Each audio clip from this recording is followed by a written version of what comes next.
जब मोबाइल देखते हैं बच्चे, तो इंटरनेट हम्म। कंपनीज को पता लग जाता है कि बच्चा मोबाइल देख, उसमें हम्म। जंक फूड की एडवर्टाइजमेंट आ रही है। और इसका जो मेजर तरीका है, जो नहीं खा रहे, कोई भी एडवर्टाइज्ड फूड प्रोडक्ट मत खाइए। कि मान लीजिए जंक फूड का एग्जांपल देता हूँ कि पिछले 15 साल में 40 गुना कंजम्पशन बढ़ी जंक फूड की। 40 गुना।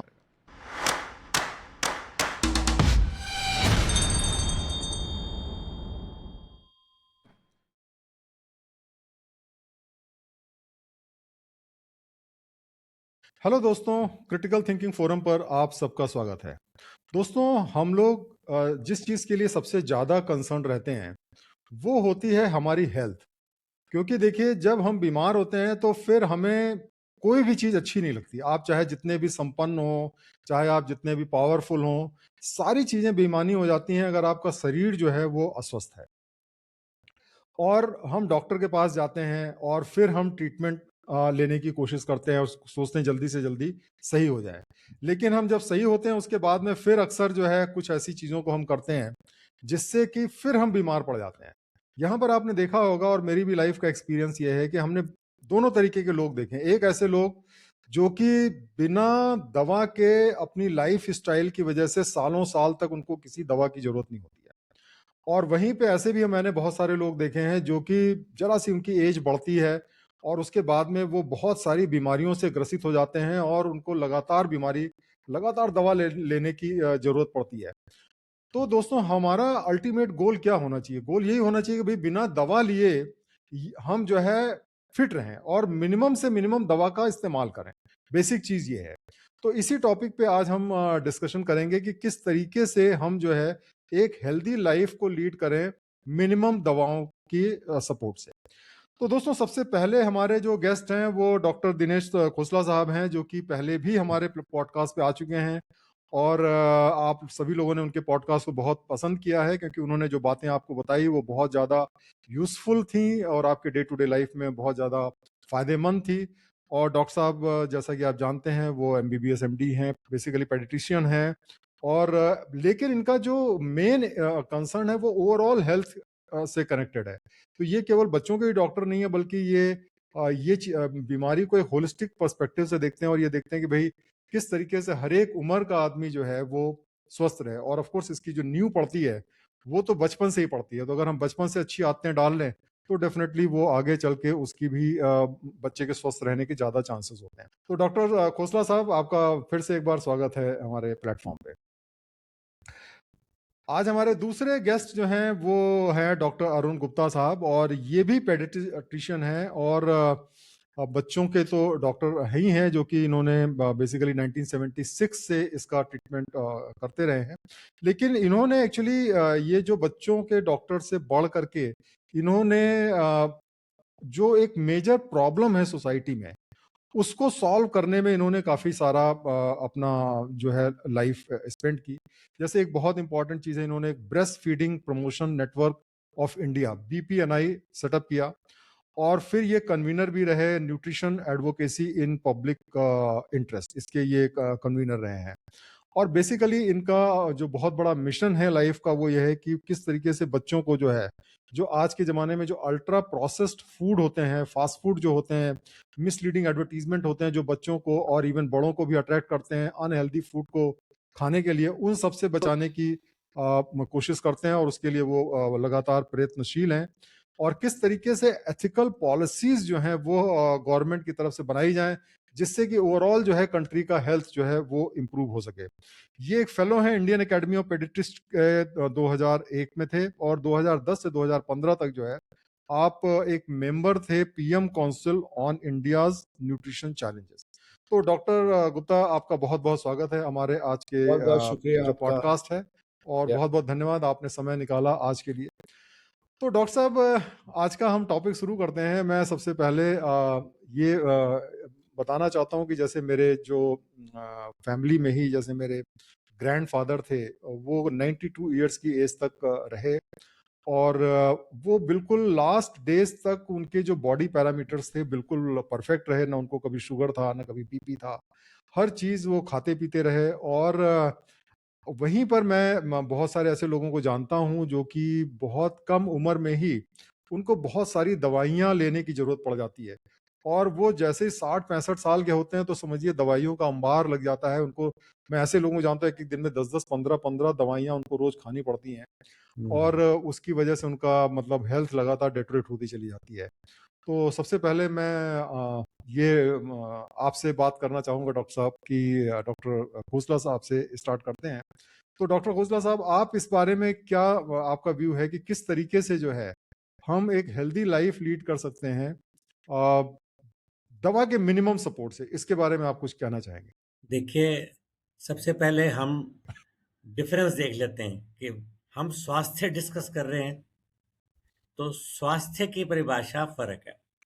जी। तो वो ऑलमोस्ट ये है कि it is a state of perfect physical, mental, psychological and sexual well-being. वो जी। ऐड हुआ है थोड़ा-सा। हम्म। तो ये स्टेट ऑफ परफेक्ट है, तो जो अब इंडस्ट्री जो मैं बैठा हूँ, डॉक्टर अरुण गुप्ता ने तो उससे निजात पा ली कि वो ट्रीटिंग फिजिशियन नहीं है, तो ही इज प्रिवेंटिव। मैं हूँ, अस्पताल हैं, नर्सिंग होम्स हैं, इसको हम सिकनेस इंडस्ट्री कहते हैं। जी। तो वी हैव, हमको गलत नाम दे गया है कि हम हेल्थ इंडस्ट्री हैं। हम हेल्थ इंडस्ट्री हैं ही नहीं। हम्म। तो इसमें हम इस बात पे घूम के आते हैं कि हेल्थ का मतलब ये है बीमारी शुरू होने से पहले कैसे बॉडी को मेंटेन करना है। जी। जैसे मेंटेनेंस इंजीनियरिंग होती है कि जी आज एनुअल मेंटेनेंस कॉन्ट्रैक्ट ले लिया हमने, तो हम एक जी। मशीन को मेंटेन कर रहे हैं। ब्रेक डाउन होने के बाद तो उसका फिर इलाज हो रहा है, उसका मतलब मिस्त्री आके पुर्जा बदल रहा है, फलाना कर रहा है। सो जी। जी। आज की सारी डिस्कशन है उस ब्रेक डाउन को होने से पहले। जी। तो पहले ये कॉन्सेप्ट क्लियर कर लें कि हमने आज स्वास्थ्य पे बात करनी है कि स्वस्थ जी। कैसे रहें। मतलब जी। जी। बीमार पड़े ही नहीं, बीमार जी। पड़ गए तो उसके बाद, और फिर बीमार पड़ जाएं तो कैसी कितनी बीमारियां हैं जो कि हम वो भी बिना दवाई के ठीक हो सकते हैं।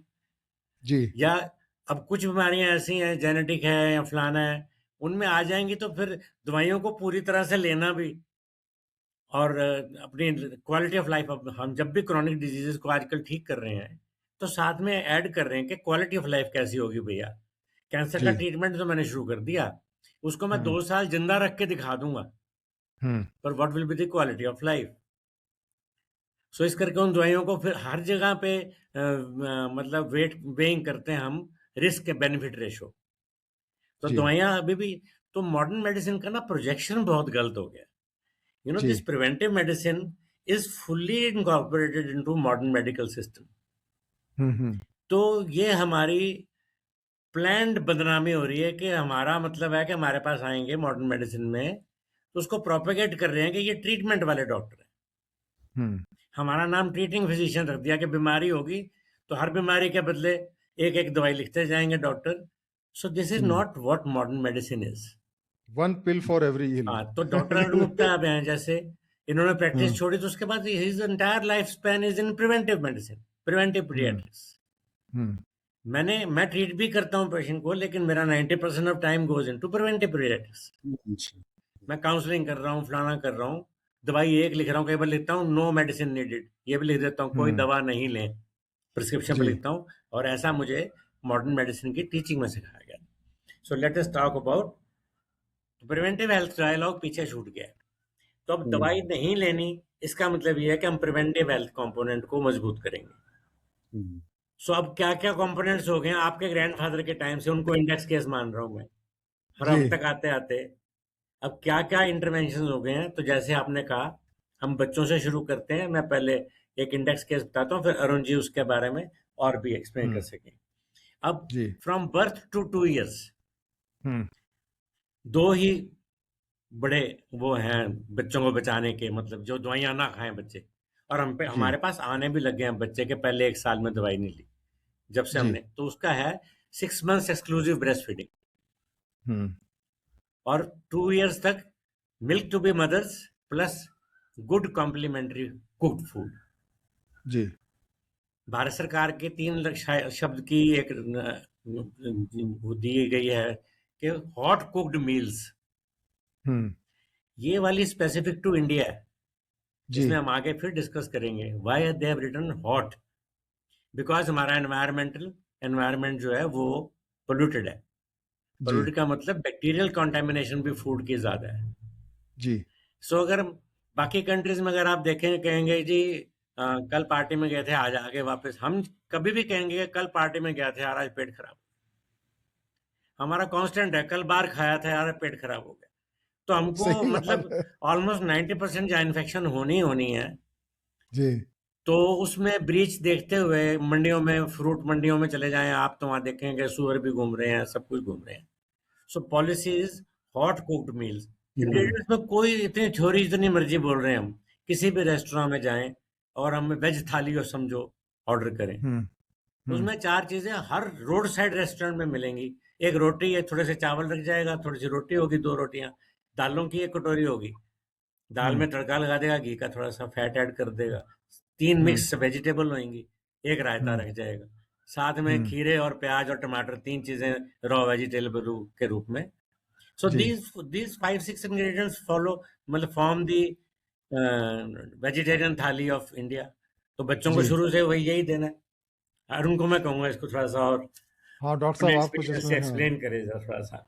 ये जो पहले 2 साल का जो मामला है ना, अगर हम हम्म। देखें हिस्ट्री में, अपनी पढ़ाई के हिसाब से देखें, तो जी। वो इंट्रोड्यूस हुआ जैसे ये प्रॉब्लम आई 70s में, 70s में या 60s में भी कहिए, तो दुनिया में ये जो आर्टिफिशियल मिल्क वाली कंपनियां थी ना, ये बहुत प्रचलित हो गई थी। जी। तो अमेरिका में बड़ा प्रोटेस्ट हुआ इसका लंबा। वहाँ हम्म। पे इस तरह की कार्रवाइयाँ होती थी कि बच्चा अस्पताल में पैदा हुआ हम्म। तो माँ और बच्चे को सेपरेट किया जाता था। तो उसके जी। पीछे क्या कारण था कि एक कंपनी थी, उसका नाम है एबट। हम्म। उन्होंने 1974 में फ्री आर्किटेक्चरल असिस्टेंस दी यूएस के अस्पतालों को। जी। ठीक, उस आर्किटेक्चरल असिस्टेंस में उन्होंने मदर्स को तो नीचे फर्स्ट फ्लोर पे कर दिया, हम्म। बच्चों को, न्यूबॉर्न बच्चों को 6वें फ्लोर पे ले गए। अच्छा। ठीक है, तो डिस्टेंस बढ़ गया माँ और बच्चे का। तो वो हम्म। एक स्ट्रेटेजिक मूव थी उनकी कि तो माँ से बच्चे को दूर करना बहुत इंपॉर्टेंट एलिमेंट है इसमें। हम्म। तो अगर वो सक्सेस चाहिए तो माँ और बच्चा साथ ही होने चाहिए। जी। ठीक, अच्छा। अभी बदलाव शुरू हुआ है, वहाँ पे एक कॉन्सेप्ट आया है, labour room delivery and resuscitation and postmortem, hmm. LRDP concept कहते हैं, हम्म। कि मदर को लेबर रूम में भी नहीं लेके जाते अब। तो ये अच्छा। कई अस्पतालों में अमेरिका में शुरू भी हो गया। यहाँ मुझे नहीं पता किसी ने ऐसी बात शुरू करी कि कमरा ही है जो, जिस कमरे में माँ आई, उसी हम्म। कमरे में उसका सब कुछ होता है। ओ। Everything is done in the room itself. Okay. Family भी वही है, बस जो ड्यूरिंग प्रोसीजर उसको रिस्ट्रिक्शंस कर देते हैं कि एक ही बंदा रहे अंदर सपोर्ट करने के लिए, हस्बैंड हाँ हाँ रहता है। और हाँ। बाकी टाइम जो डिलीवरी वहाँ होती है, उसके बाद अगर उनको बच्चे को चाहिए ले जाना कोई ब्लड सैंपल के लिए, वो लेके जाते हैं 1 मिनट के लिए, ब्लड सैंपल लेके, जो बर्थ पे उनको ब्लड सैंपल लेना है तो वो आके छोड़ जाते हैं। सो जी। वाई, ये मैं क्यों बता रहा हूँ कि ये एक इम्पॉर्टेंट एलिमेंट है जो कि हिस्टोरिकली बच्चों को माँ से दूर किया जाता था। जब मैं पढ़ता था, हम्म। इसका रिलेशन देखिए। अब मैं पंजाब में पटियाला मेडिकल कॉलेज में पढ़ा। जी। जब मैं MBBS कर रहा था तो जो पढ़ाई करते, जो हमारे टीचर थे, वो पढ़ाते थे कि बोतल को साफ कैसे करना है, हम्म। 15 मिनट बॉयल करें या 25 मिनट बॉयल करें। हम्म। कॉन्टेस्ट होता था ये, मतलब competition was between how to clean a bottle. Hmm. There was no mention even के breast feeding was compare to a bottle feeding. ओ। उसके बाद आ गया 6 महीने से 24 महीने। जी। माँ का दूध कंटिन्यू रहे तो कहते हैं कि कम से कम 500 ml बच्चे को, अगर 2 बार भी बच्चा दूध पीता है माँ का, तो उसको 500 ml से ज़्यादा दूध मिल जाता है जी। माँ। वो बहुत प्रोटेक्टिव है, उसको जी। एसेंशियल प्रोटीन मिलना, उसको ये बहुत फ्यूचर के लिए बड़ा प्रोटेक्ट। जी। अब उसको सॉलिड खाना देना है, जो अभी दिनेश जी ने बात करी। अब वो सॉलिड खाने में हाइजीन की ज़रूरत है, तो सारी चीज़ें ज़रूरत हैं। और बच्चे को ऐसा नहीं समझना चाहिए ये बच्चा ही है। अब 1 साल के बच्चे को ऑलमोस्ट अडल्ट से आधा खाना चाहिए होता है। वो हम्म। 4-5 बार थोड़ा-थोड़ा करके खाए और माँ का दूध चलता रहे साथ। इसी तरह जब और 1 साल से बड़ा हो गया, तो वो माँ का दूध अभी भी चलता रहे, पर उसकी जो खाने की जो वॉल्यूम है या उसकी कंसिस्टेंसी है, अब और जी। सॉलिड फूड की तरफ जाती है। इंडिपेंडेंट हो जाते हैं बच्चे, अपने आप खाते हैं। फ्रूट दे हम्म। दो उनके हाथ में, खा जाते हैं। है ना? उनको चम्मच पकड़ा दीजिए, मेस करेंगे, गिराएँगे, पर खा जाएँगे। भूख लगेगी तो खा जाएंगे, चाहे पड़ोसियों के ना चले जाएं। अच्छा डॉक्टर साहब, ठीक। जैसे मुझे एक दो चीज़ें इसमें हाँ याद आई, जैसे अभी आपकी बातों से जो चीज़ें मेरे दिमाग में आती हैं, एक तो मैं सबसे पहले ये बताना चाहता हूँ कि जैसे मेरी बेटी, मतलब मेरे अभी ग्रैंडसन हुआ जी। जर्मनी में, करीब 2 साल का होने वाला है वो। तो वहाँ पे हमें पहली बार पता चला कि साहब वहाँ पे 1 साल तक जो है वो पूरी तरीके से वहाँ पे नमक और चीनी दोनों चीज़ें बच्चों को नहीं देते हैं, हम्म। और 2 साल तक वहाँ पे चीनी नहीं देते हैं, मतलब, नहीं नहीं, है ठीक ना? है। हम्म। तो फिर मुझे ये तो पहली बार पता चला, तो खैर मैंने बहुत लोगों से पूछा, तो अब इंडिया में भी मेरे ख्याल से ये रिकमेंड करते हैं कि ये हाँ चीज़ जी। नहीं करनी चाहिए, और उसका रीज़न उनके हिसाब से ये है कि अगर बच्चा, हम उसको शुरू की कम एज में जो है, अगर हम हम्म। चीनी नहीं देंगे तो उसके चांसेस ऑफ ओबेसिटी या डायबिटीज, ये सारी चीजें कम हो जाती हैं जब वो हम्म। बड़े होते हैं, ऐसा मतलब रिसर्च से पाया गया है। हम्म। तो एक तो देखिए ये इंपॉर्टेंट हो जाता है कि बच्चों को अगर हम बचपन से ही प्रॉपर डाइट दें, चाहे वो हम्म। मदर का मिल्क हो या इस तरीके की चीजें जो हार्मफुल हैं उसको अवॉइड करें, तो चांसेस ये उसका आदत नहीं पड़ेगा और वो बड़ा हो करके फिर वो हेल्दी रहेगा। अब वहीं पे देखिए, एक तो ये खाने पीने की चीजें हो गई, दूसरा मैंने देखा है कि बहुत सारे छोटे छोटे बच्चों को भी आजकल माँ माँ बाप ऐसे होते हैं कि टीवी के सामने बैठा दिया, या उसको टैब दे दिया, या उसको मोबाइल दे दिया। अब वो दिन भर बैठ करके देख रहा है, तो उससे माँ बाप का तो जान बच जाती है, उसका पीछा छूट जाता है, बट बच्चों के लिए वो बड़ा हार्मफुल होता है। तो मैं एक ये इस चीज के बारे में आपका एक व्यू लेना चाहूंगा, बट इससे पहले मुझे एक आइडिया याद दिमाग में आया कि जो मैं चाहता हूँ, चूंकि आप पॉलिसी में रहें और अगर आप इसको पहुंचा सकें। देखिए मैंने देखा कि आजकल मोबाइल फोन जो है लोगों के पास में, सभी के पास में करीब करीब रहता है। अब जैसे कि मान लीजिए कि कोई मदर जो है, एक ऐप मान लीजिए हम गवर्नमेंट ऑफ इंडिया बनाए, और उस ऐप में जैसे ही मदर जो है वो प्रेग्नेंट होती है, उसकी प्रेगनेंसी की न्यूज़ आती है मान लीजिए, वो उस ऐप में जा करके वो बाकी डिटेल्स डाल दे कि भाई हाँ ये 3 महीने का हो गया, 4 महीने का हो गया।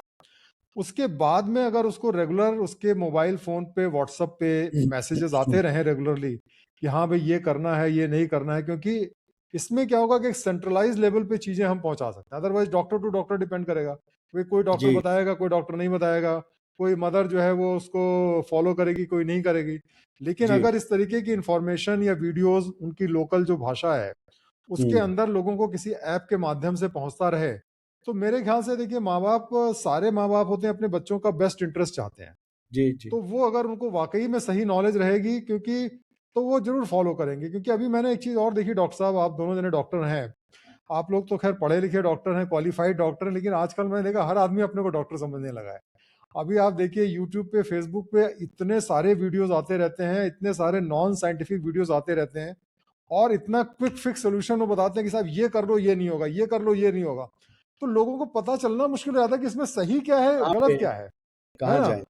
तो एक गवर्नमेंट अगर एक किसी ऑफिशियल चैनल से अगर चीजों को लोगों तक पहुंचाए, तो कम से कम लोगों को पता चलेगा भाई ये गवर्नमेंट के हिसाब से आ रहा है तो सही होगा, और फिर वो डेफिनेटली उसके ऊपर ज्यादा ट्रस्ट करेंगे।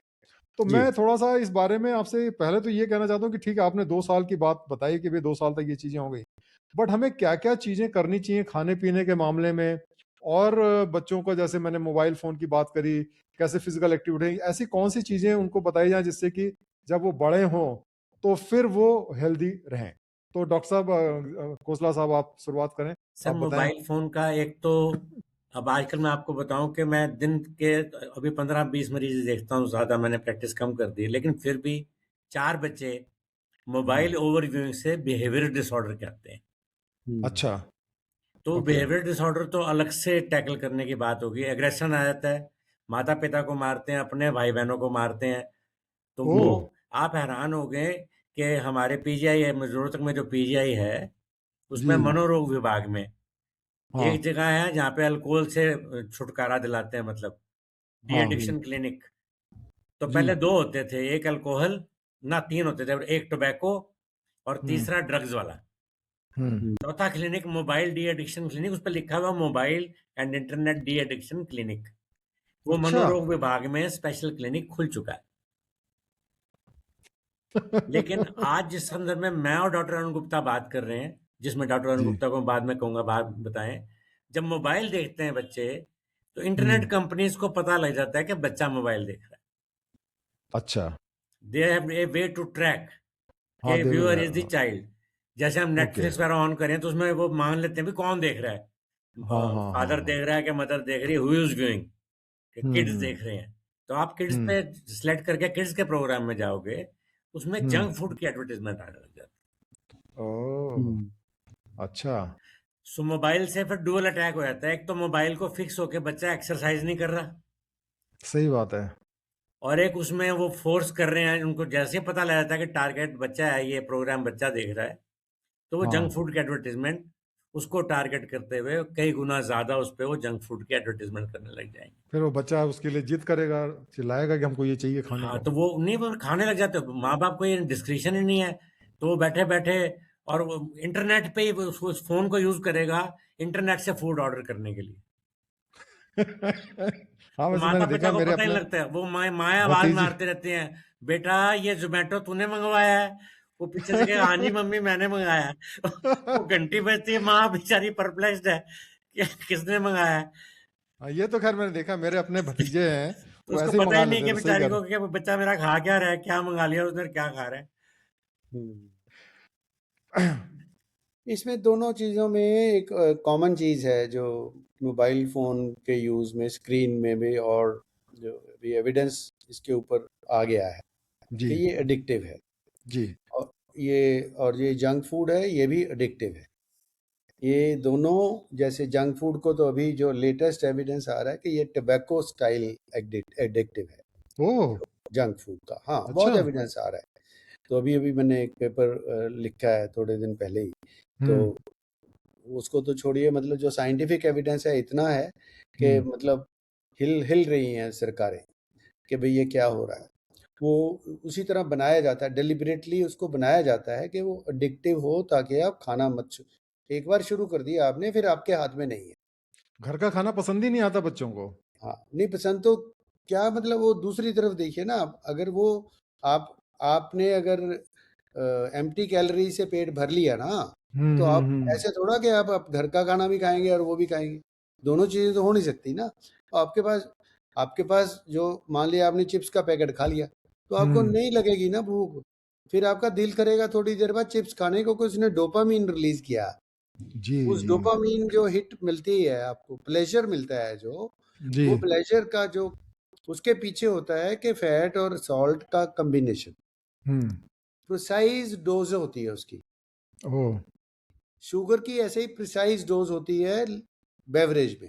जी उस प्रिसाइज डोज को कहते हैं, लाखों डॉलर दे के वो प्रिसाइज डोज क्रिएट कराई गई थी। ये जी एविडेंस अवेलेबल है। एक जी माइकल मॉस हैं, न्यूयॉर्क टाइम के इन्वेस्टिगेटिव जर्नलिस्ट, उन्होंने जी। 99 से लेके 2013 बहुत इन्वेस्टिगेशन की किताब लिखी हुई है उन्होंने इस पे।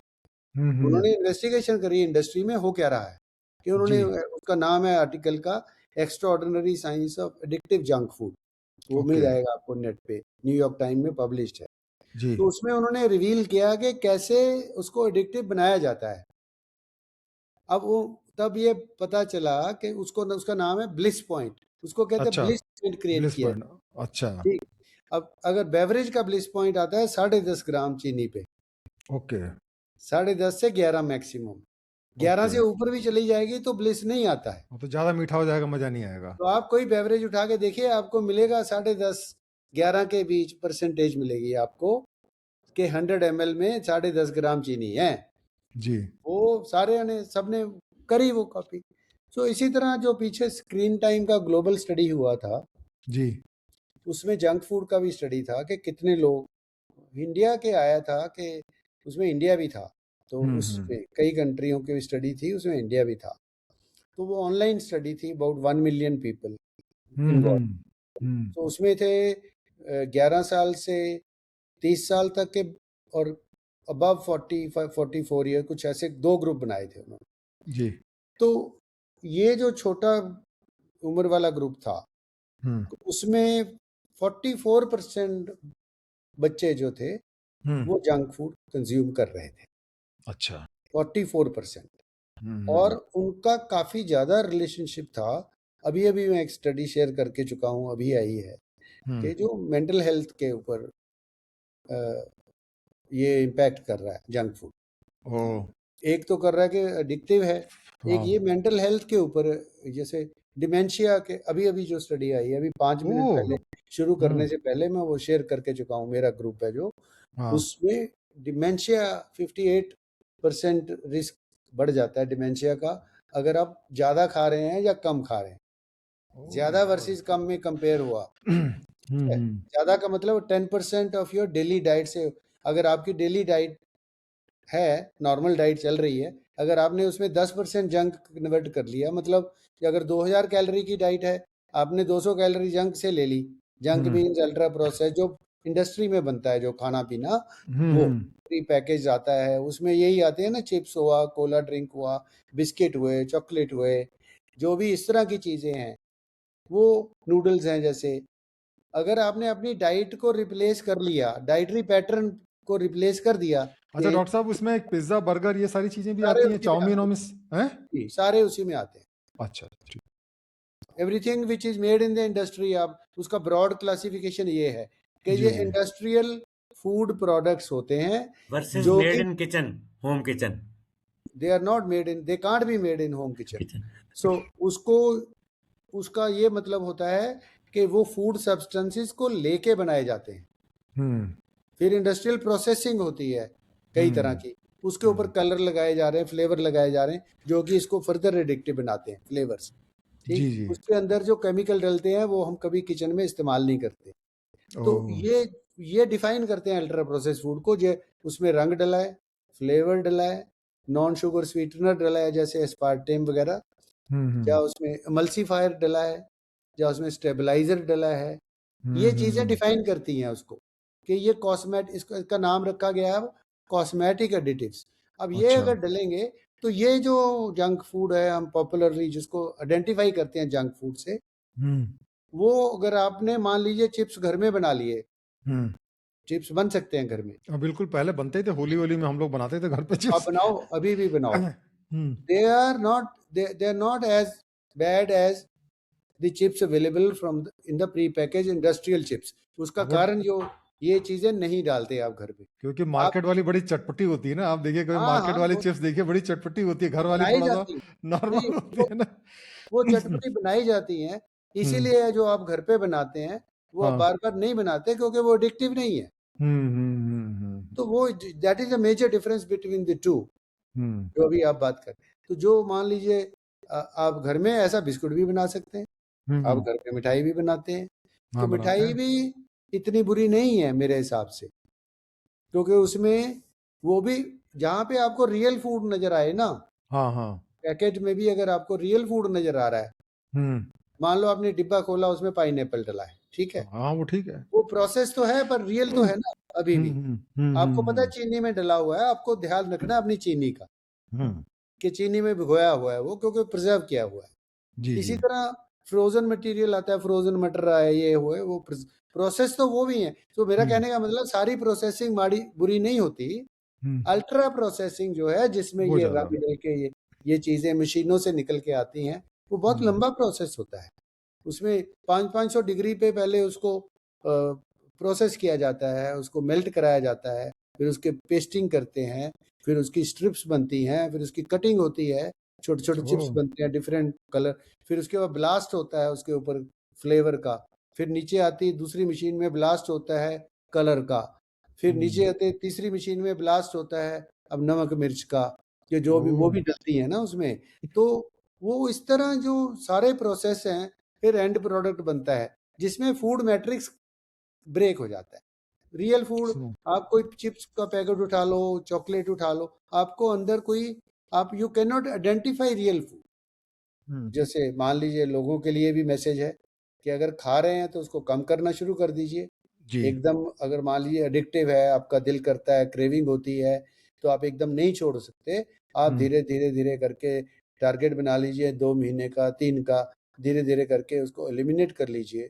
अगर जो खाते नहीं है तो वो शुरू मत करिए। और इसका जो मेजर तरीका है, जो नहीं खा रहे, कोई भी एडवर्टाइज्ड फूड प्रोडक्ट मत खाइए। उसमें 2 एक्सेप्शंस हैं, जैसे दूध है, या जैसे रियल फूड है, या बादाम है, जैसे जो जो होल फूड्स हैं, इनका कभी कभी ऐड आता है, ठीक। बाकी सब एडवर्टीजमेंट जो है वो सारी जंक फूड की या अल्ट्रा प्रोसेस फूड की ही आती है, वो असली खाने की, गाजर मूली की नहीं आती। सही बात है। तो वो एडवर्टाइज्ड को अवॉइड करें। उसमें आपको हमेशा चीनी या फैट या नमक या तीनों, कोई बिस्कुट का पैकेट उठा लो, आई बेट उसके अंदर आप चेक करो, हमने बहुत टेस्ट करके देख लिए, टेस्ट नहीं मतलब टेस्टिंग नहीं कराई, उनके इंग्रेडिएंट को पढ़ के एनालिसिस करके देखा, हर एक बिस्कुट हम मीठा समझ के खा रहे हैं, उसमें नमक भी ज्यादा है, फैट भी ज्यादा है। अच्छा, रिक्वायरमेंट से आपको अच्छा, नुकसान कर सकता है। ओके। अच्छा डॉक्टर साहब, एक और चीज मैं देखता हूँ, अगर हम लोग अपने बचपन से कंपेयर करें तो जैसे बचपन में हम लोगों का खेल के पीरियड होते थे, जब हम लोग खेलने के लिए जाते थे, और उस समय तो मोबाइल फोन और ये सारी चीजें होती नहीं थी। मोबाइल फोन, जी टीवी भी बड़ा रेयर होता था, आपको मालूम ही है। हाँ जी, हाँ जी। तो शाम होने के बाद में बच्चों का जो सबसे बड़ा एंटरटेनमेंट होता था वो खेल कूद होती थी। मतलब बचपन में भागना दौड़ना, खेल कूद, यही सारी चीजें जो है बच्चे किया करते थे। आजकल का जो मोबाइल का युग आ गया है, और जिस तरह हमने टेलीविजन का, जिस तरह से लोगों का इतने सारे कार्टून पिक्चरें आती रहती हैं, बच्चों के लिए प्रोग्राम्स आते रहते हैं, और बच्चों की क्या बात करें, हम बड़ों की बात करें, बड़ों की अगर हम बात करते हैं, पॉडकास्ट चल रही है। तो मैंने ये देखा कि बहुत सारे लोग जो हैं, इवन जो एडल्ट लोग हैं, उनकी जो लाइफ है उसमें फिजिकल वर्कआउट तो एकदम खत्म हो चुका है।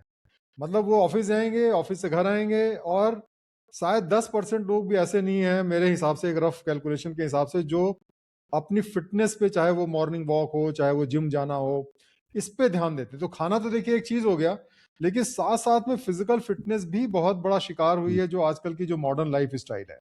और उसकी वजह से भी मेरे ख्याल से बहुत सारी जो बीमारियां होती हैं, जिसको हम लाइफ स्टाइल डिजीज टाइप से कहते हैं, वो सारी की सारी जो है हमारे आजकल के जो सोसाइटी है उसके अंदर आ रही हैं। तो ये चीज हमारे ख्याल से, अगर हम अच्छी हेल्थ चाहते हैं तो दो चीजें हैं। एक तो खाने पे कंट्रोल करें, इनपुट जो हो गया हमारा, इनटेक हो गया, और दूसरा हो गया आपका आउटगो, या कि कैलोरी बर्न करना, या फिजिकल एक्सरसाइजेस।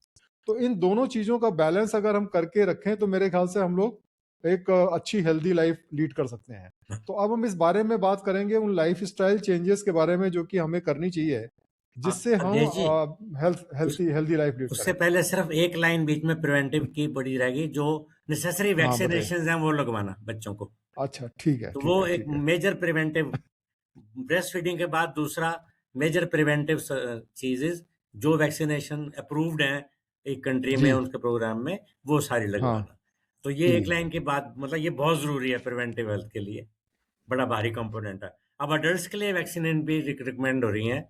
सो अगर जरूरत पड़ती जाए, उसकी रैशनैलिटी एस्टैब्लिश हो जाए, तो एडल्ट्स के लिए भी प्रिवेंटिव वैक्सीन, वो अगेन ड्रग इनटेक को कम करने की एक अच्छी प्रिवेंटिव स्ट्रेटजी। अब हम स्कूल पे आते हैं सर। हाँ जी, जी जी। हाँ स्कूल जाते भी साइकिल पे थे सर।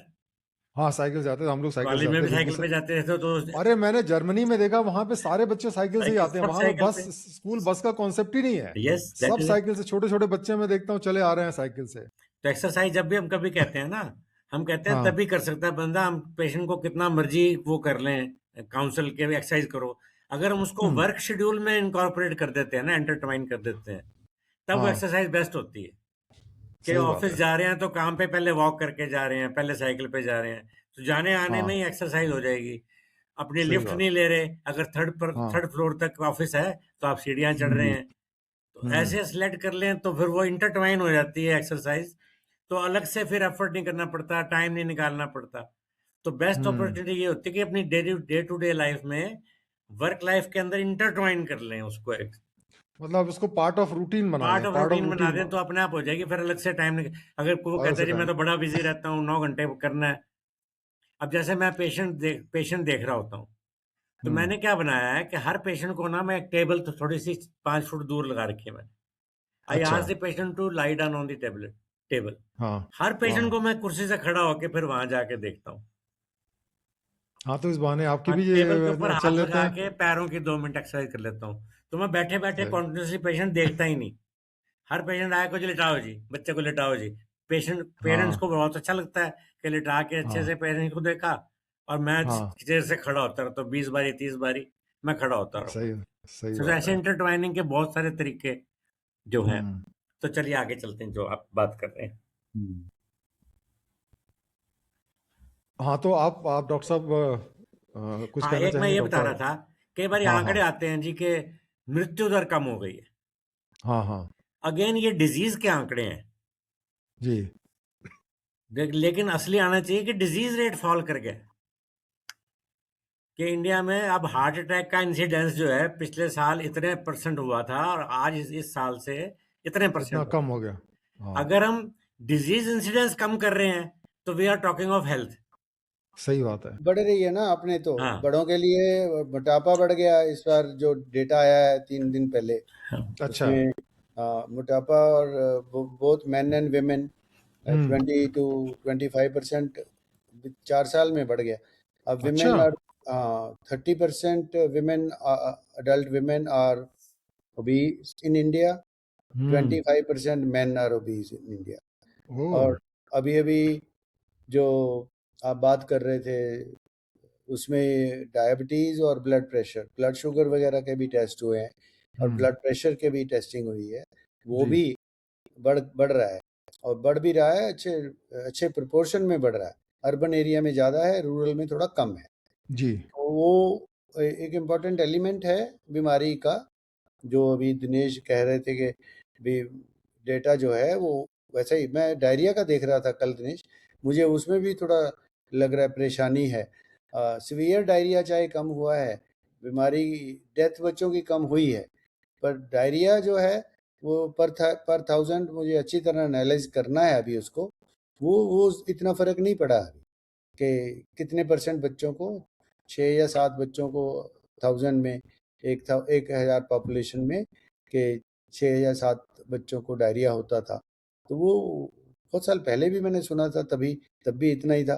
तो अभी भी वो अभी अच्छी तरह उसको चेक करना, पर ये एलिमेंट बहुत ज़रूरी है कि आप इनपुट को, प्रिवेंशन को अगर हाईलाइट कर लें तो ये बीमारियां जो प्रिवेंटेबल हैं, जी। लेकिन आगे हमें पढ़ाया भी ऐसे ही जाता था, शायद आज की किताब में भी यही लिखा होगा, लिखा यही जी। हुआ है। these are preventable diseases, so these are preventable, communicable preventable diseases like diarrhoea, pneumonia, like जो अभी वैक्सीन की बात करी कि कुछ बीमारियां हैं जो वो वैक्सीन से वैक्सीन प्रिवेंट होती प्रिवेंटेबल। है।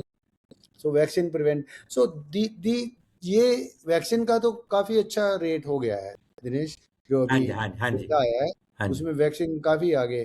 पर आई थिंक जो हेल्थ वाला जो मामला है, ब्रॉडर हेल्थ इशू में, जो प्रिवेंटेबल, जो डाइटरी फैक्टर से कर लो, चाहे बड़ों के लिए भी बहुत इम्पोर्टेंट है डाइटरी फैक्टर को ठीक करना, और छोटे बच्चों के लिए भी, अरुण क्योंकि जी, फूड वो भी है कितना ना। हैरान परेशान करने वाली बात आई है अवधेश जी, सुनिए। हिंदुस्तान में केवल 15.3% लोग आईसीएमआर रिकमेंडेड डाइट ले सक रहे हैं। ओनली अच्छा। 15.3। अच्छा। लोग आईसीएमआर का नहीं, एक बच्चे, पिरामिड बना हुआ है कि इतनी प्रोटीन, इतनी वो चीज। बच्चे बच्चे हाँ, बच्चे। Only 15.3% hmm. Are currently taking that recommended diet.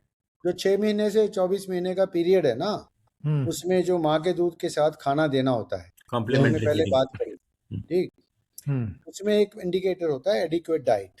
Hmm. Adequate diet का मतलब ये है, कोई सारे इंडिविजुअल से नहीं, जितना भी सारे कंट्री का डेटा है, जो भी रिप्रेजेंटेटिव सैंपल है, बहुत बड़ा सैंपल है, हम्म। उसमें ये पाया गया कि जो बच्चों को 4 से ज़्यादा फूड ग्रुप मिल रहे हैं कि नहीं मिल रहे, इतना ही सवाल है। हम्म। उसकी फर्दर क्वालिटी या हाइजीन पे नहीं अभी गए हम, वो भी मतलब वो होंगे 4 चीजें डेटा मिल ही नहीं रही हैं। अभी। हाँ, अभी किसी को 4 से ज़्यादा चीज़ें मिल रही हैं या नहीं मिल रही, वो सिर्फ 15%। बताइए। पिछले साल 10, 4 साल पहले 10% था वो, चलिए, अब थोड़ा तो 15 बेटर हुआ हुआ है, है। थोड़ा बेटर तो पाँच हुआ है, परसेंट खैर। बढ़ा है। बट अभी भी ये मुझे लगता है ये शर्मनाक बहुत कम सिचुएशन फिगर है। है सही कि बात है। जिस एक जगह पे हम अपने आप को विश्व गुरु प्रेजेंट कर रहे हैं, तो एक जगह पे हमारे बच्चे जो हैं, जो मेकिंग ऑफ ए ह्यूमन कहिए ना, बच्चे को सही ऐसे बात है। बोलिए, ह्यूमन डेवलपमेंट जो है वो प्रेगनेंसी से शुरू होती है ना। प्रेगनेंसी के बाद पहले 2 साल 85% ब्रेन डेवलप हो जाता है, पहले 2 साल में 85, समटाइम्स इवन 90% तक ब्रेन डेवलप हो जाता है। तो आपका तो डिसीजन वगैरह सारे उस हो गए, आप बच्चों को लैंग्वेज सीख ली, इंटेलिजेंस हो गए, वो सब कुछ वहीं पे हो जाता है, सही बात है। ये फर्स्ट 2 अपने इयर्स आप तो ही बहुत सीख ही जाते क्रिटिकल हैं। है। बस तो 2 इयर्स में। अभी फॉर्मल अभी फॉर्मल स्कूल में नहीं गए वो। तो ये इसको हम कहते हैं कई बार हेड स्टार्ट। अच्छा डॉक्टर साहब, अभी मैं एक वीडियो देख रहा था, उसके अंदर उन्होंने, उसका बड़ा इंटरेस्टिंग टॉपिक था, लाइफ स्पैन की जगह उन्होंने एक टर्म यूज किया, जॉय स्पैन। तो जॉय स्पैन में वो जो मतलब जो राइटर थी, उन्होंने किताब लिखी हुई है, मैं ऐसे यूट्यूब पे वीडियो देख रहा था, तो उन्होंने कहा कि ये इंपॉर्टेंट नहीं है कि आजकल हम लोग लंबा जी रहे हैं, क्योंकि अगर हम जो चीजें स्टडी करते हैं, मान लीजिए, तो हमें ऐसा लगता है कि भाई पहले हमारा लाइफ स्पैन 27-28 साल हुआ करता था आजादी के समय, अभी बढ़ करके करीब 70 साल के आसपास पहुंच गया है। बहुत सारे कंट्रीज में 80 साल भी है।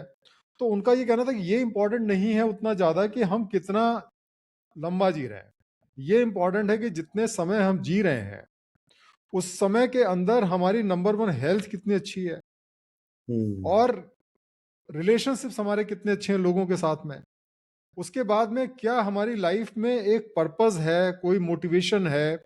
क्योंकि कई बार क्या होता है, लोग की लाइफ में कुछ बचता नहीं है, उनको लगता नहीं कि अब हम क्यों जी रहे हैं, मतलब एक पर्पस कि हमें कुछ करना है नहीं करना है। तो ये जो एक ओवरऑल जो एक कॉन्सेप्ट मुझे बड़ा अच्छा लगा कि हमें केवल हेल्दी रहना या लंबा जीना उतना इम्पोर्टेंट नहीं है। जो मुझे याद पड़ता है, राजेश खन्ना की मूवी थी, डायलॉग था उसमें शायद मेरे ख्याल से, कि जिंदगी जी लंबी नहीं होनी चाहिए, जिंदगी अच्छी होनी चाहिए, कुछ इस टाइप से था कि जिसे हम लंबी क्वालिटी ऑफ लाइफ कह रहे हैं आजकल, मैंने आपको कहा ना। हाँ, क्वालिटी ऑफ लाइफ बड़ी इंपॉर्टेंट है। और इसलिए चूंकि मेडिकल साइंस तो बीमारियों को तो रोक लेती है, लेकिन अल्टीमेटली खुश रहना तो आपके हाथ में है, और उसके लिए बहुत सारी चीजें हैं, जो अच्छे रिलेशनशिप्स मेंटेन करना, प्रॉपर डाइट करना, एक्सरसाइज करना, और ये सारी चीजें भी लाइफ में बड़ा इंपॉर्टेंट रोल प्ले करती हैं। तो जॉय बिल्कुल स्पैन बिल्कुल। जो है हमें बढ़ाने के लिए मैक्सिमम एफर्ट करना चाहिए। तो डॉक्टर साहब, एक चीज हम ये करना मैं एक चाहते हैं बड़ी कि एक, इंटरेस्टिंग सी बात कहता हूँ आपको। हाँ हाँ हाँ, आप बताइए दिनेश जी, बताइए। हमारे हाँ पॉपुलर बाबा रामदेव जी आ ही जाते हैं डिस्कशन में। अब सब लोग जी कहते हैं जी, कि योगा कराते हैं। सुनिए, मैं जो बात कर हाँ रहा हूँ मोटापे की, सब कहते हाँ हैं योगा कराया, दवाइयाँ दी, बनाई, ये सारा कुछ, लेकिन हाँ, एक भी आदमी बाबा हम्म, रामदेव के वेट को नहीं देखता कि उनका वजन कितना है और कितने सालों वेट से वो उतरा। तो मैं ये कहूंगा कि मेंटेन उतना किया है, वजन कर लो तो सही बात प्रिवेंटिव है, हेल्थ अपने आप ही उस वजन करने से ना उनकी दवाई खाने की जरूरत है, ना मेरी खाने की जरूरत है। सही बात और है। एक्सरसाइजेज का ये कहा गया है, साइकिल चलाना इक्वलेंट एक्सरसाइज है जटिल मोड़ तोड़ करने से। जो नॉर्मल एक्सरसाइज, पीटी कर ली, स्कूल में हम सुबह जाते थे, प्रार्थना होती थी, फिर पीटी हम्म होती थी, फिर खेल हम्म की घंटी होती थी। हम्म और ये सब चीजें आसान है। अब कई एक स्कूल रोहतक में है जिन्होंने बीच हम्म में प्ले आवर लगा दिया है। लगाना हम्म। चाहे तो उसी में इनकॉर्पोरेट हो जाता है उसी टाइम के अंदर।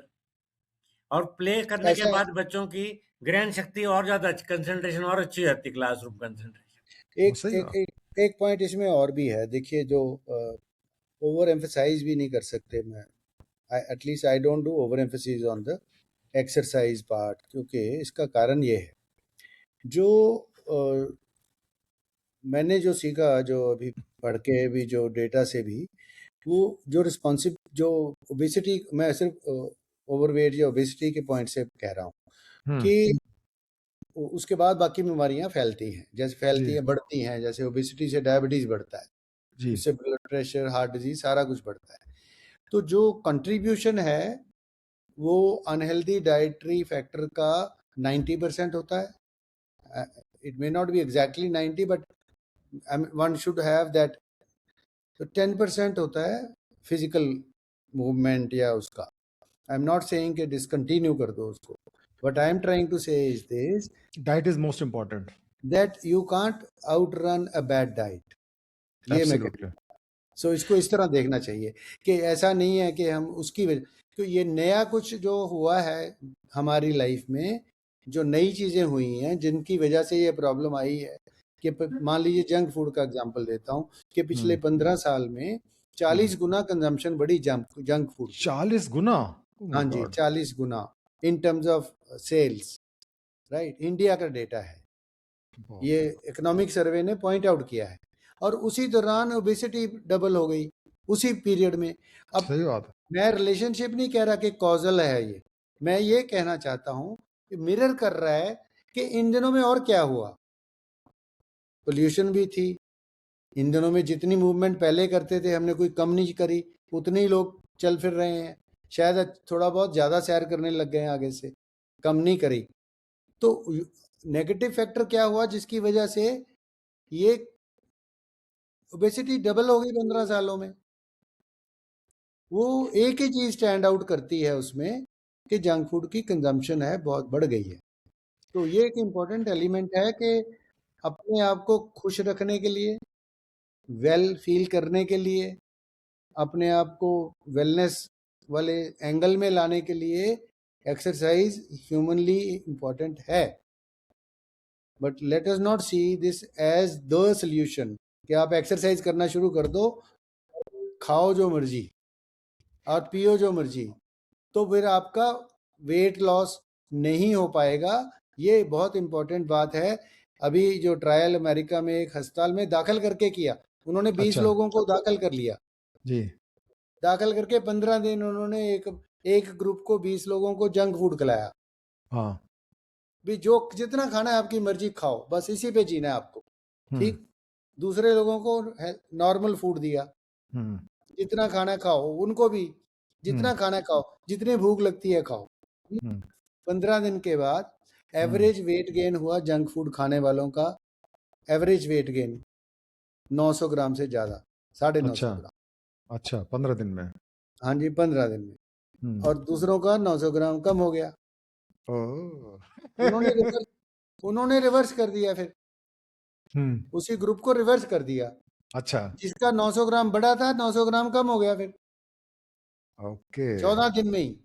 तो ये मैं आपको बता रहा हूँ, ये छोटा सा सैंपल है, बट ये सबसे इम्पोर्टेंट और पहला रैंडमाइज कंट्रोल ट्रायल हुआ वेट गेन के चक्कर में जंक फूड के रिलेशन में। अल्ट्रा प्रोसेस फूड था वो। तो ये एक इम्पोर्टेंट बात हमें ध्यान में रखनी चाहिए। Exercise is important, but it is not something that you can continue with your junk food. अच्छा डॉक्टर साहब, मैं थोड़ा सा अपने पर्सनल एक्सपीरियंस को इसमें शेयर करना चाहता हूँ, क्योंकि मतलब ये चीज़ मैंने खुद नोटिस की। मेरा जो है कुछ सालों से जो है वेट धीरे धीरे करके बढ़ रहा था। साल में 1 किलो 2 किलो टाइप से बढ़ता जा रहा, बहुत तेजी से नहीं, पर बढ़ता चला जा रहा था। अभी बीच में 81.3 हो गया वजन। अब मैं तो मतलब बाय नेचर ऐसा है कि सुबह उठ करके मेरा सबसे पहले वॉकिंग होती है, फिर मैं शाम को एक्सरसाइज भी करता हूँ, लेकिन वो कमी नहीं हो रहा था। तो खैर हमारे एक परिचित हैं, वो उन्होंने कहा आप शुगर छोड़ दीजिए। उन्होंने शुगर छोड़ा हुआ था, तो मैंने करीब फरवरी में शुगर छोड़ दिया। शुगर मतलब जैसे चीनी में शुगर नहीं लेते हैं, बाकी मिठाई उठाई भी जितना मिनिमम है कर दिया हमने, और चावल का कंजम्पशन थोड़ा सा कम किया, थोड़ा सा। बट अभी पिछले करीब 3.5 महीने के अंदर मेरा वेट करीब 4.5 किलो कम हो गया। मतलब सारी चीजें वही हैं, खाने में जो हमारी डाइट एग्जैक्टली वही है, लाइफ स्टाइल वही है, लेकिन फिर भी हमने देखा कि हमारा करीब करीब 4.5 किलो वजन जो है वो करीब इस 4 महीने के पीरियड में कम हो गया। तो मैंने ये चीज देखी कि बिल्कुल आपकी बात से मैं 100% एग्री करता हूँ कि आपको डाइट पे कंट्रोल करना बहुत ज्यादा जरूरी है। क्योंकि हम मशीन पे चलते हैं 1 घंटा, तब जाके हमारी पता चला कि 200-300 कैलोरी बर्न होती हैं, और एक गुलाब जामुन खा लिया तो उतनी कैलोरीज हमारे अंदर आ गई। तो उसका कोई सब्स्टिट्यूट नहीं है। और दूसरी एक और चीज मैं आपसे, आप लोगों के व्यू लेना चाहता हूँ, क्योंकि आप लोग तो थोड़ा डॉक्टर हैं। आजकल बहुत सारे इंसिडेंट आपने सुने होंगे, जिसमें कि अभी यूपी के अंदर आपको पता होगा, मुलायम सिंह यादव के जो लड़के हैं, अखिलेश यादव के जो ब्रदर हैं, वो जिम चलाते थे और उनका जो है बहुत ही प्रीमेच्योर डेथ हो गई। और ऐसे कितने सारे, मेरे ख्याल से साउथ में एक फिल्म स्टार थे जो कि बहुत जिम करते थे, एकदम परफेक्ट बॉडी थी उनकी, और उनकी डेथ हो गई। तो मुझे ये लगता है कि ये जो आर्टिफिशियली जो बॉडी बनाने का जो कॉन्सेप्ट होता है कि वी शेप बॉडी हो, और ये जो आपकी मतलब मसल्स हो, ये सारी चीजें भी अननेचुरल और नुकसानदेह हैं। तो मतलब जो एक्सरसाइजेज हम नेचुरल कोर्स में करें वो तो मुझे लगता है ठीक है, लेकिन एक्सेसिव एक्सरसाइजेज बजाय फायदा पहुंचाने के मुझे लगता है नुकसान ज्यादा करती हैं। इस बारे में आप लोग क्या मतलब नुकसान बताना चाहेंगे? नुकसान हाँ। तब करेंगी अगर आपका already you are in this stage of, for example, if a person has that already affected heart और उसको पता नहीं है, अच्छा राइट, उसकी वेसल्स ऑलरेडी डिस्टर्ब हो चुकी हैं। उसका जी। कारण यही होगा कि पिछले 15 साल में उसने क्या खाया पिया, क्या डाइट ली, क्या उसका ब्लड प्रेशर चल रहा है, उसको वो ही और she may not B bothering about it because apparently they feel normal 35-40 years, उनको ऐसा बुरा नहीं लगता है। बट सडनली डिटेक्ट होता है तो पता चलता है। तो अब ये सडन हार्ट अटैक्स जो हैं अभी कॉमन हुए हैं, हाँ, अभी बहुत लोगों के पहले नहीं सुनते आए होते हैं, थे। बहुत लोगों तो के सुनते आए इसीलिए, हैं। हाँ, वो इसीलिए है कि ओवर द ईयर वो बिल्डअप हो रहा है। तो उस दिन क्या हुआ कि आपने एक्सेस किया, जैसे आप ट्रेडमिल पे करते हैं टेस्ट कि इतना इतना भाग लो तो इतना हार्ट रेट हो जाएगा। तो अगर एक्सरसाइज में वो हो गया, ज़्यादा वेट से हो गई या कुछ हुआ, तो लोड तो पड़ ही रहा है ना, ब्लड प्रेशर बढ़ रहा है, उससे आपका हार्ट रेट बढ़ रहा है। तो वो मुझे लगता है हार्ट अटैक जो है वो अदरवाइज होना था, शायद उससे थोड़ा और क्विक हो गया, क्योंकि वो ऑलरेडी एस्टेब्लिश हो गया होगा। ऐसा नहीं मुझे लगता कि किसी एक्सरसाइज से हेल्दी हार्ट या ब्लॉक हो जाएगा, अनलेस देयर इज समथिंग मैं ऑलरेडी। स्वदेशी ऐड कर रहा हूँ इनमें अरुण जी की बात में। हाँ हाँ हाँ हाँ, बताइए इन द बताइए। हाँ लाइटर वेन, या हाँ फिर एक सुंदर लड़की आके साथ वाली ट्रेडमिल पे आ गई तो शेखी हाँ में आके और जोर से कर ली, जिसको आप अकस्टम्ड नहीं थे। हाँ, बट एनीवे, मतलब कहने की बात यह है कि अब फिटनेस में मैं अभी, अब शुरू होने से पहले, मैं यहाँ रोहतक में मेरे बड़े अच्छे कार्डियोलॉजिस्ट दोस्त हैं, उनसे मैंने बात करी कि इसके बारे में जी मैं क्या बोलूं। वो कहते देखो, एक जिमिंग होती है, एक बंदा कह रहा है कि मैं फिटनेस, अपनी मेंटेनेंस फिटनेस बनाना चाहता हूँ, हाँ तो कहते वो नॉर्मल डाइट प्लस मीडियम सी एक्सरसाइज से बनेगी। हम्म अब आप जिम में आए और हर वक्त कहेंगे बॉडी बिल्डिंग करनी है, that is another hmm goal. हम्म एक स्पोर्ट्स स्पेसिफिक जिमिंग जो है, that is a third goal. हम्म पर एक शो ऑफ करने के लिए बॉडी फुलानी है, और फिर वहां पे हम्म जो प्रोटीन इनटेक है, मेरे डॉक्टर दोस्त ने कहा कि पॉडकास्ट पे दिनेश तुम ये बात जरूर करना कि वो हम्म सप्लीमेंट जो जिम में मिलते हैं ना, हाँ, वो तो हाँ, खूब वो बिकते दैट हैं, इज वो तो बैड। बड़ी डिमांड रहती है वो उनकी। वो भयानक है। वो वो नहीं लेने भयानक। चाहिए ना। और एक आम आदमी जो सिर्फ फिटनेस, अभी मेरा शेड्यूल है, अभी सारा दिन मैं कुर्सी पे बैठना है, अब मैं शाम को कहता हम्म हूँ कि सारा दिन अपना बैठा हुआ वो मैं हम्म एक्सरसाइज कर लूँ, तो that exercise is a mild exercise. हम्म आपको जिम इंस्ट्रक्टर पूछेगा जी आपने माइल्ड कैटेगरी करनी है, मीडियम कैटेगरी करनी है। 74 ईयर्स वाले को भी ट्रेन जिम इंस्ट्रक्टर होगा, वो कहा जी हाँ जी हम्म, आप भी कर सकते हैं, आपको मैं आधा आधा किलो के 2 डंबल दूंगा।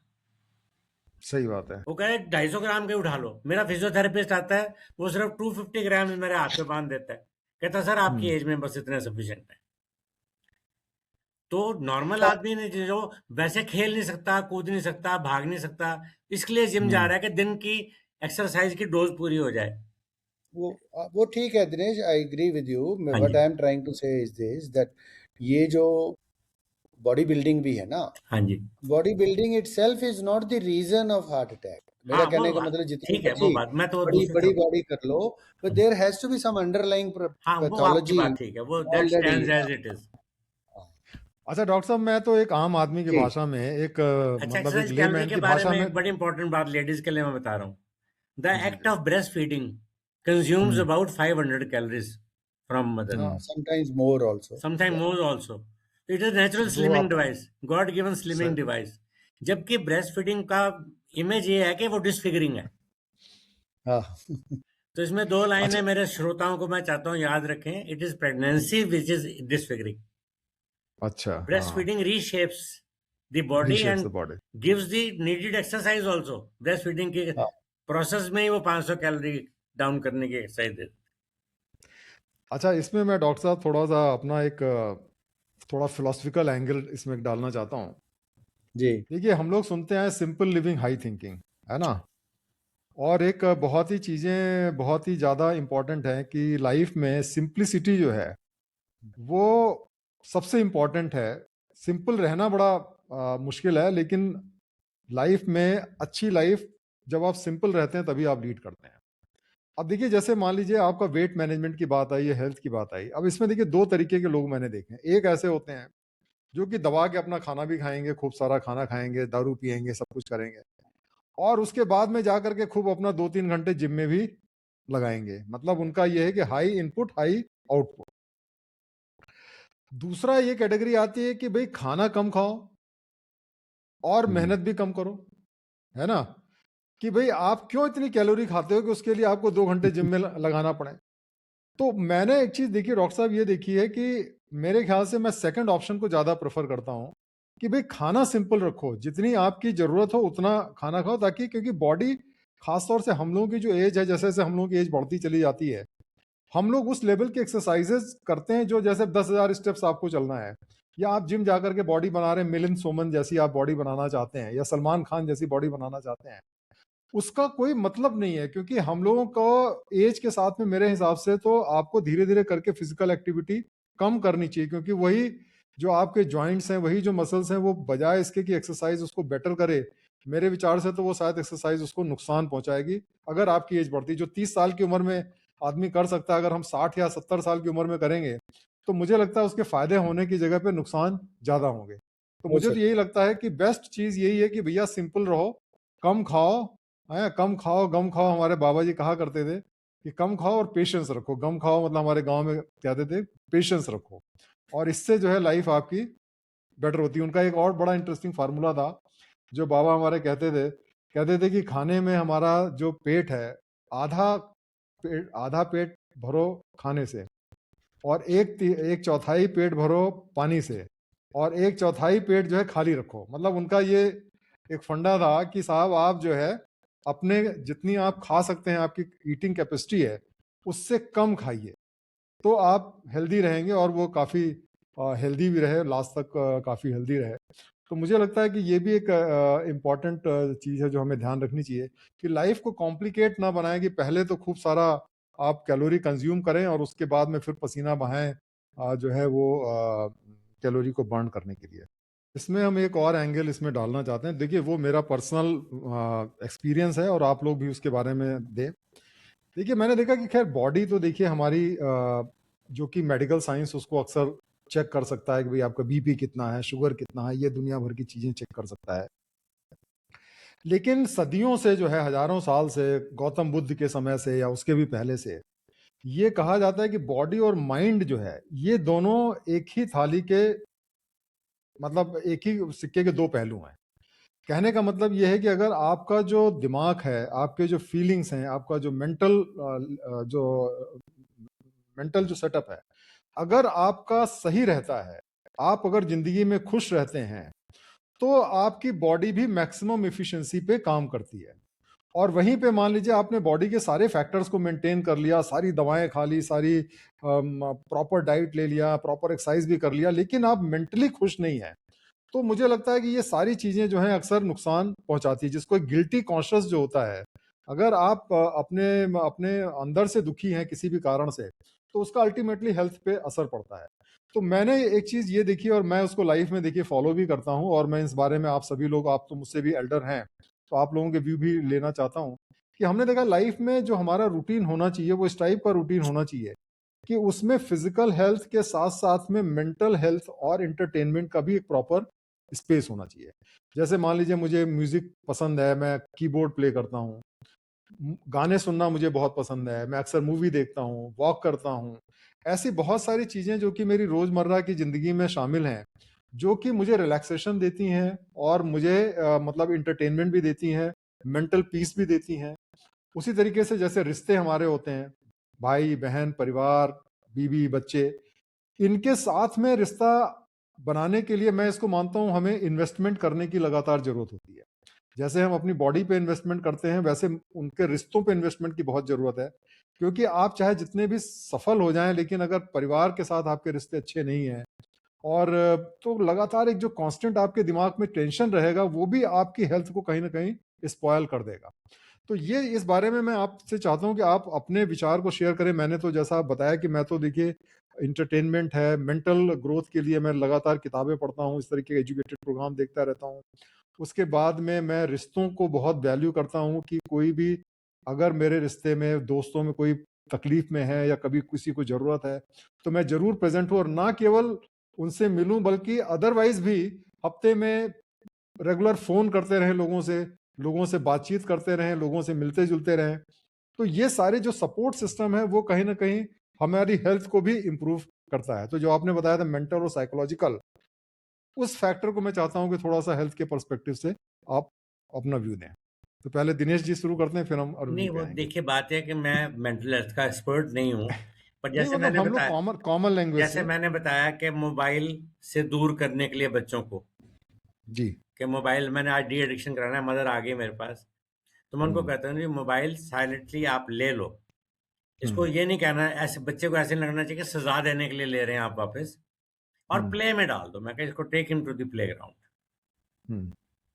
और घर में आने के बाद की, अल्टरनेट अल्टरनेट हैबिट क्रिएट करना बहुत हाँ, और जरूरी है। स्कूल में चले जाइए, स्कूल में जाके टीचर से मिलिए कि इसको जी कोई हॉबी वाली क्लासेस हैं, सिंगिंग वाली है, जो उसको पसंद आए बिल्कुल उसमें सही कहा डाल दें। आपने। अब वो भाषण प्रतियोगिता, देखिए वो मानसिक हेल्थ में सबसे बड़ी बात है खुशी मिलनी चाहिए। अब सही बात है। हर बच्चे को, मैं बच्चे को ले रहा हूँ स्कूल में जा रहा है, उसको किसी टाइम तो तालियां चाहिए। कई बच्चा सही बात है। क्लास में पढ़ाई में ए ग्रेड लेके ताली मिलेगी उसको, हाँ। एक बच्चा भाषण प्रतियोगिता में फर्स्ट आ जाएगा, उसको जी। वहां ताली मिल जाएगी, अप्रिसिएशन मिल गई। एक स्पोर्ट्स में सही फ्री है। बात। तभी स्कूल की जो होलिस्टिक स्कूलिंग थी उसमें जी। सारे कंपोनेंट होते थे। सही बात है। इवन मन को खुश रखने के लिए भी क्लासरूम से बंद निकल के प्लेग्राउंड में जाएंगे बच्चे थोड़ी देर बीच में, वो बड़ा खेलने। मजा आता था उसमें। हाँ, प्लेग्राउंड तो हम लोग बड़ा ईगरली वेट द करते द ओनली, थे। मतलब उसमें भी मन शांत हो जाता था कि एक क्लोज सी बाउंड्री में क्लॉस्ट्रोफोबिक हो गए आप बैठे बैठे, तो आप सही बाहर बात है। खुले में जाके ग्रीन ग्राउंड में चले गए, साथ में पेड़ भी लगे हुए हैं। हम्म। मतलब खुशी प्राप्त करनी हो तो हम पहले पेड़ पे चढ़ के और कूद जाते थे, कितनी खुशी मिलती थी भाई, और खुश रहने की चीज। तो अब खुशी मिलने के आम के लिए, पेड़ पे, जामुन के पेड़ पे हम लोग चढ़ते थे, तो वहां पे हमें, तोड़ते थे हमारे आम। को आम थी फ्री है। अवेलेबिलिटी, अवेलेबिलिटी अभी भी फ्री है, उसको अवेल नहीं करते। सही। अब जामुन की बात कर दी आपने, चंडीगढ़ शहर में हाँ, आप जाए ना, तो हाँ, लाखों हजारों क्विंटल जामुन सड़क पे पड़ के वेस्ट हो जाता है। सही कह रहे हैं, सही इट कह इज रहे अ वंडरफुल न्यूट्रिएंट हैं। फ्रूट, हम्म। खाया जाना चाहिए। उस बेचारे की गरीब फ्रूट की प्रसिद्धि बन गई कि ये तो गरीबों का खाना है, तो वो सड़क पर रुल रहा है, उसको कोई खा ही नहीं रहा उसको। एक सेब के पीछे पड़े हुए हैं, सेब में कुछ न्यूट्रिएंट नहीं है, 40 रुपए के एक सेब के बदले 100 ग्राम पनीर आ जाएगा कम से कम, 10 अंडे आ हम्म। जाएंगे, 5 अंडे आ जाएंगे, 8 अंडे आ जाएंगे। तो ये मिसमैच होना के मतलब खेलना हमारे में इंटरट्वाइन, वही जिंदगी में इंटरट्वाइन हो जाता है। स्कूल से आए, बस्ता फेंका, 5 लोगों का टोली बनी, साइकिल पे बैठे, एक को डंडे पे बैठा, एक पीछे बैठा, एक कैरियर पे बैठा, साथ में और लोड भी चढ़ा लिया, जैसे जिम में चढ़ाते, तो गप्पे मारते गए, सारे शहर का चक्कर काट आए। हम्म। गांवों में ऐसा होता था कि भैंस गुम हो जाती थी किसी की, तो जी। बच्चों की टोली से पूछते थे तुमने भैंस देखी है कहीं? वो बता देते थे कि वहां घास चर रही है वहां बर्निंग के अंदर। तो गुम हुई भैंसे, वो बच्चों का टोला, तो बीच में तैर भी लिए, पानी का वो हम्म। आ गया रजवाया में, पानी आया हुआ तो उसमें तैर भी लिए, पेड़ पे चढ़ के उतर के वहां से फल भी तोड़ के खा लिया, गुलेल से निशाना मार लिया। स्किल डेवलप हो जाती थी आदमी, निशाना लगाना is a good fine motor skill. सही तो वो बात है फाइन यार। Motor skills, course motor skills, और पैर से छलांग मिलने में ये नहीं कि हर बारी चोट ही लगी जा रही, बिना चोट लगे खेलने की क्षमता, ऐसे सब चीजें खुशी देती थी। अब खुशी के लिए पहले तो 1 लाख का गैजेट खरीद के दो।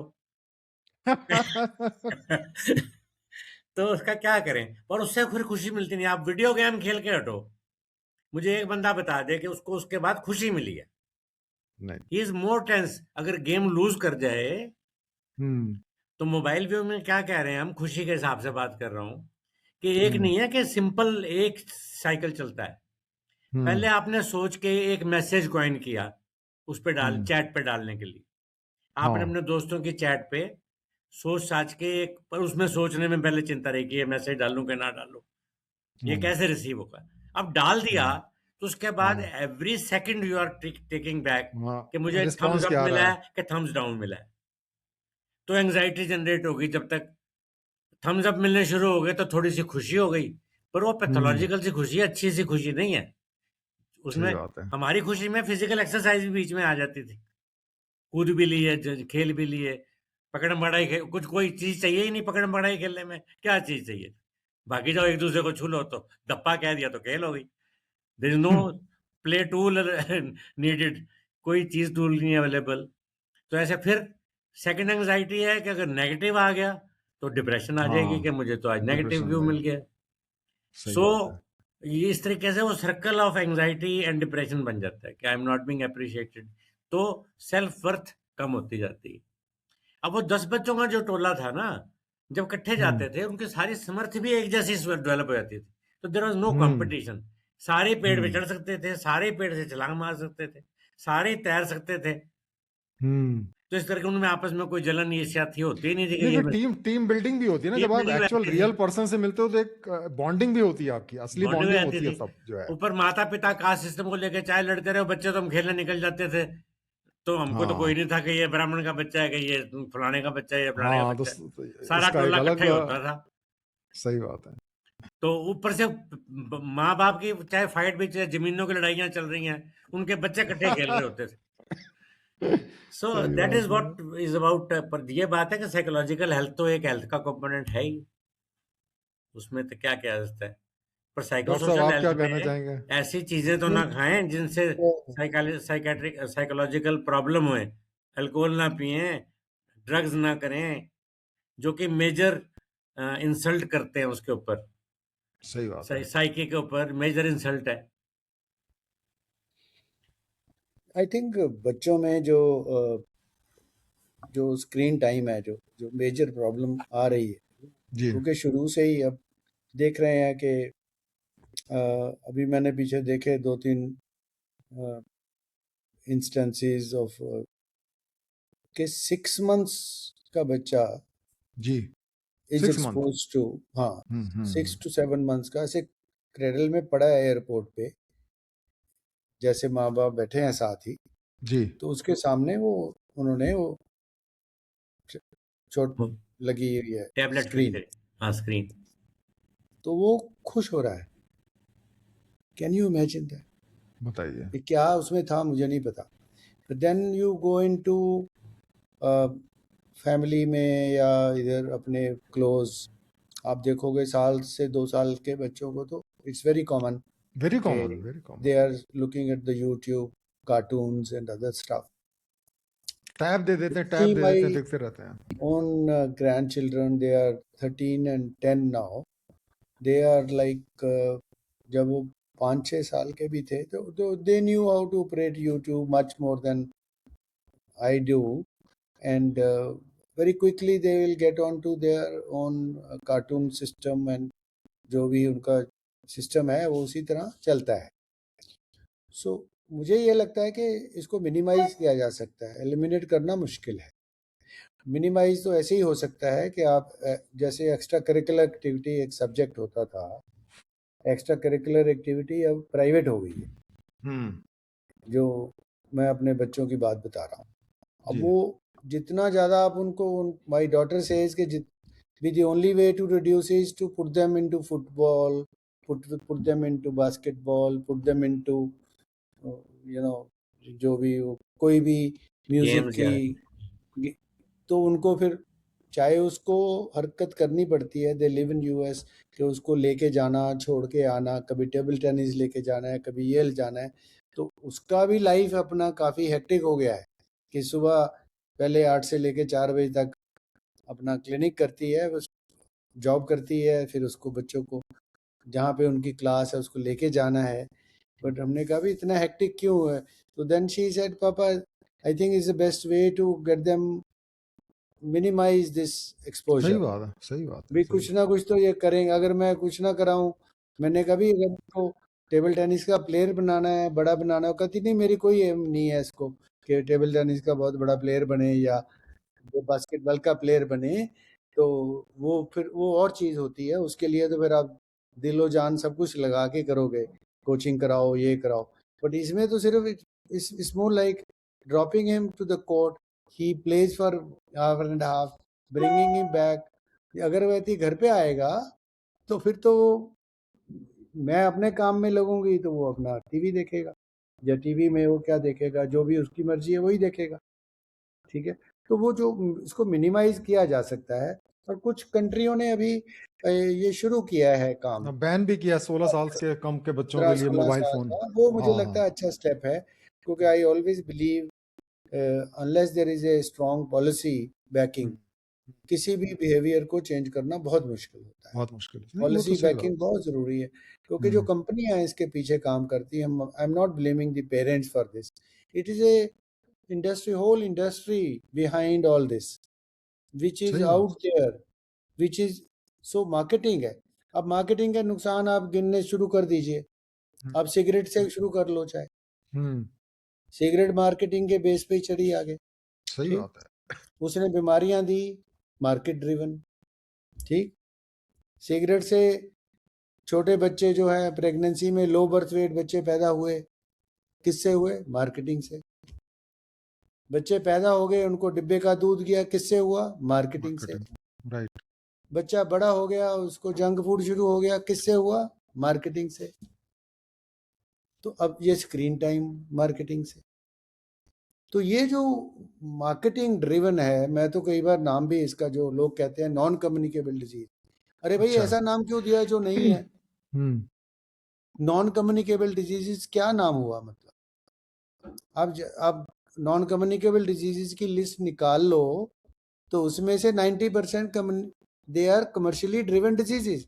सो आई कॉल देम CDCs और डाइटरी ड्रिवन डिजीजेस, अच्छा। Bad diet driven disease.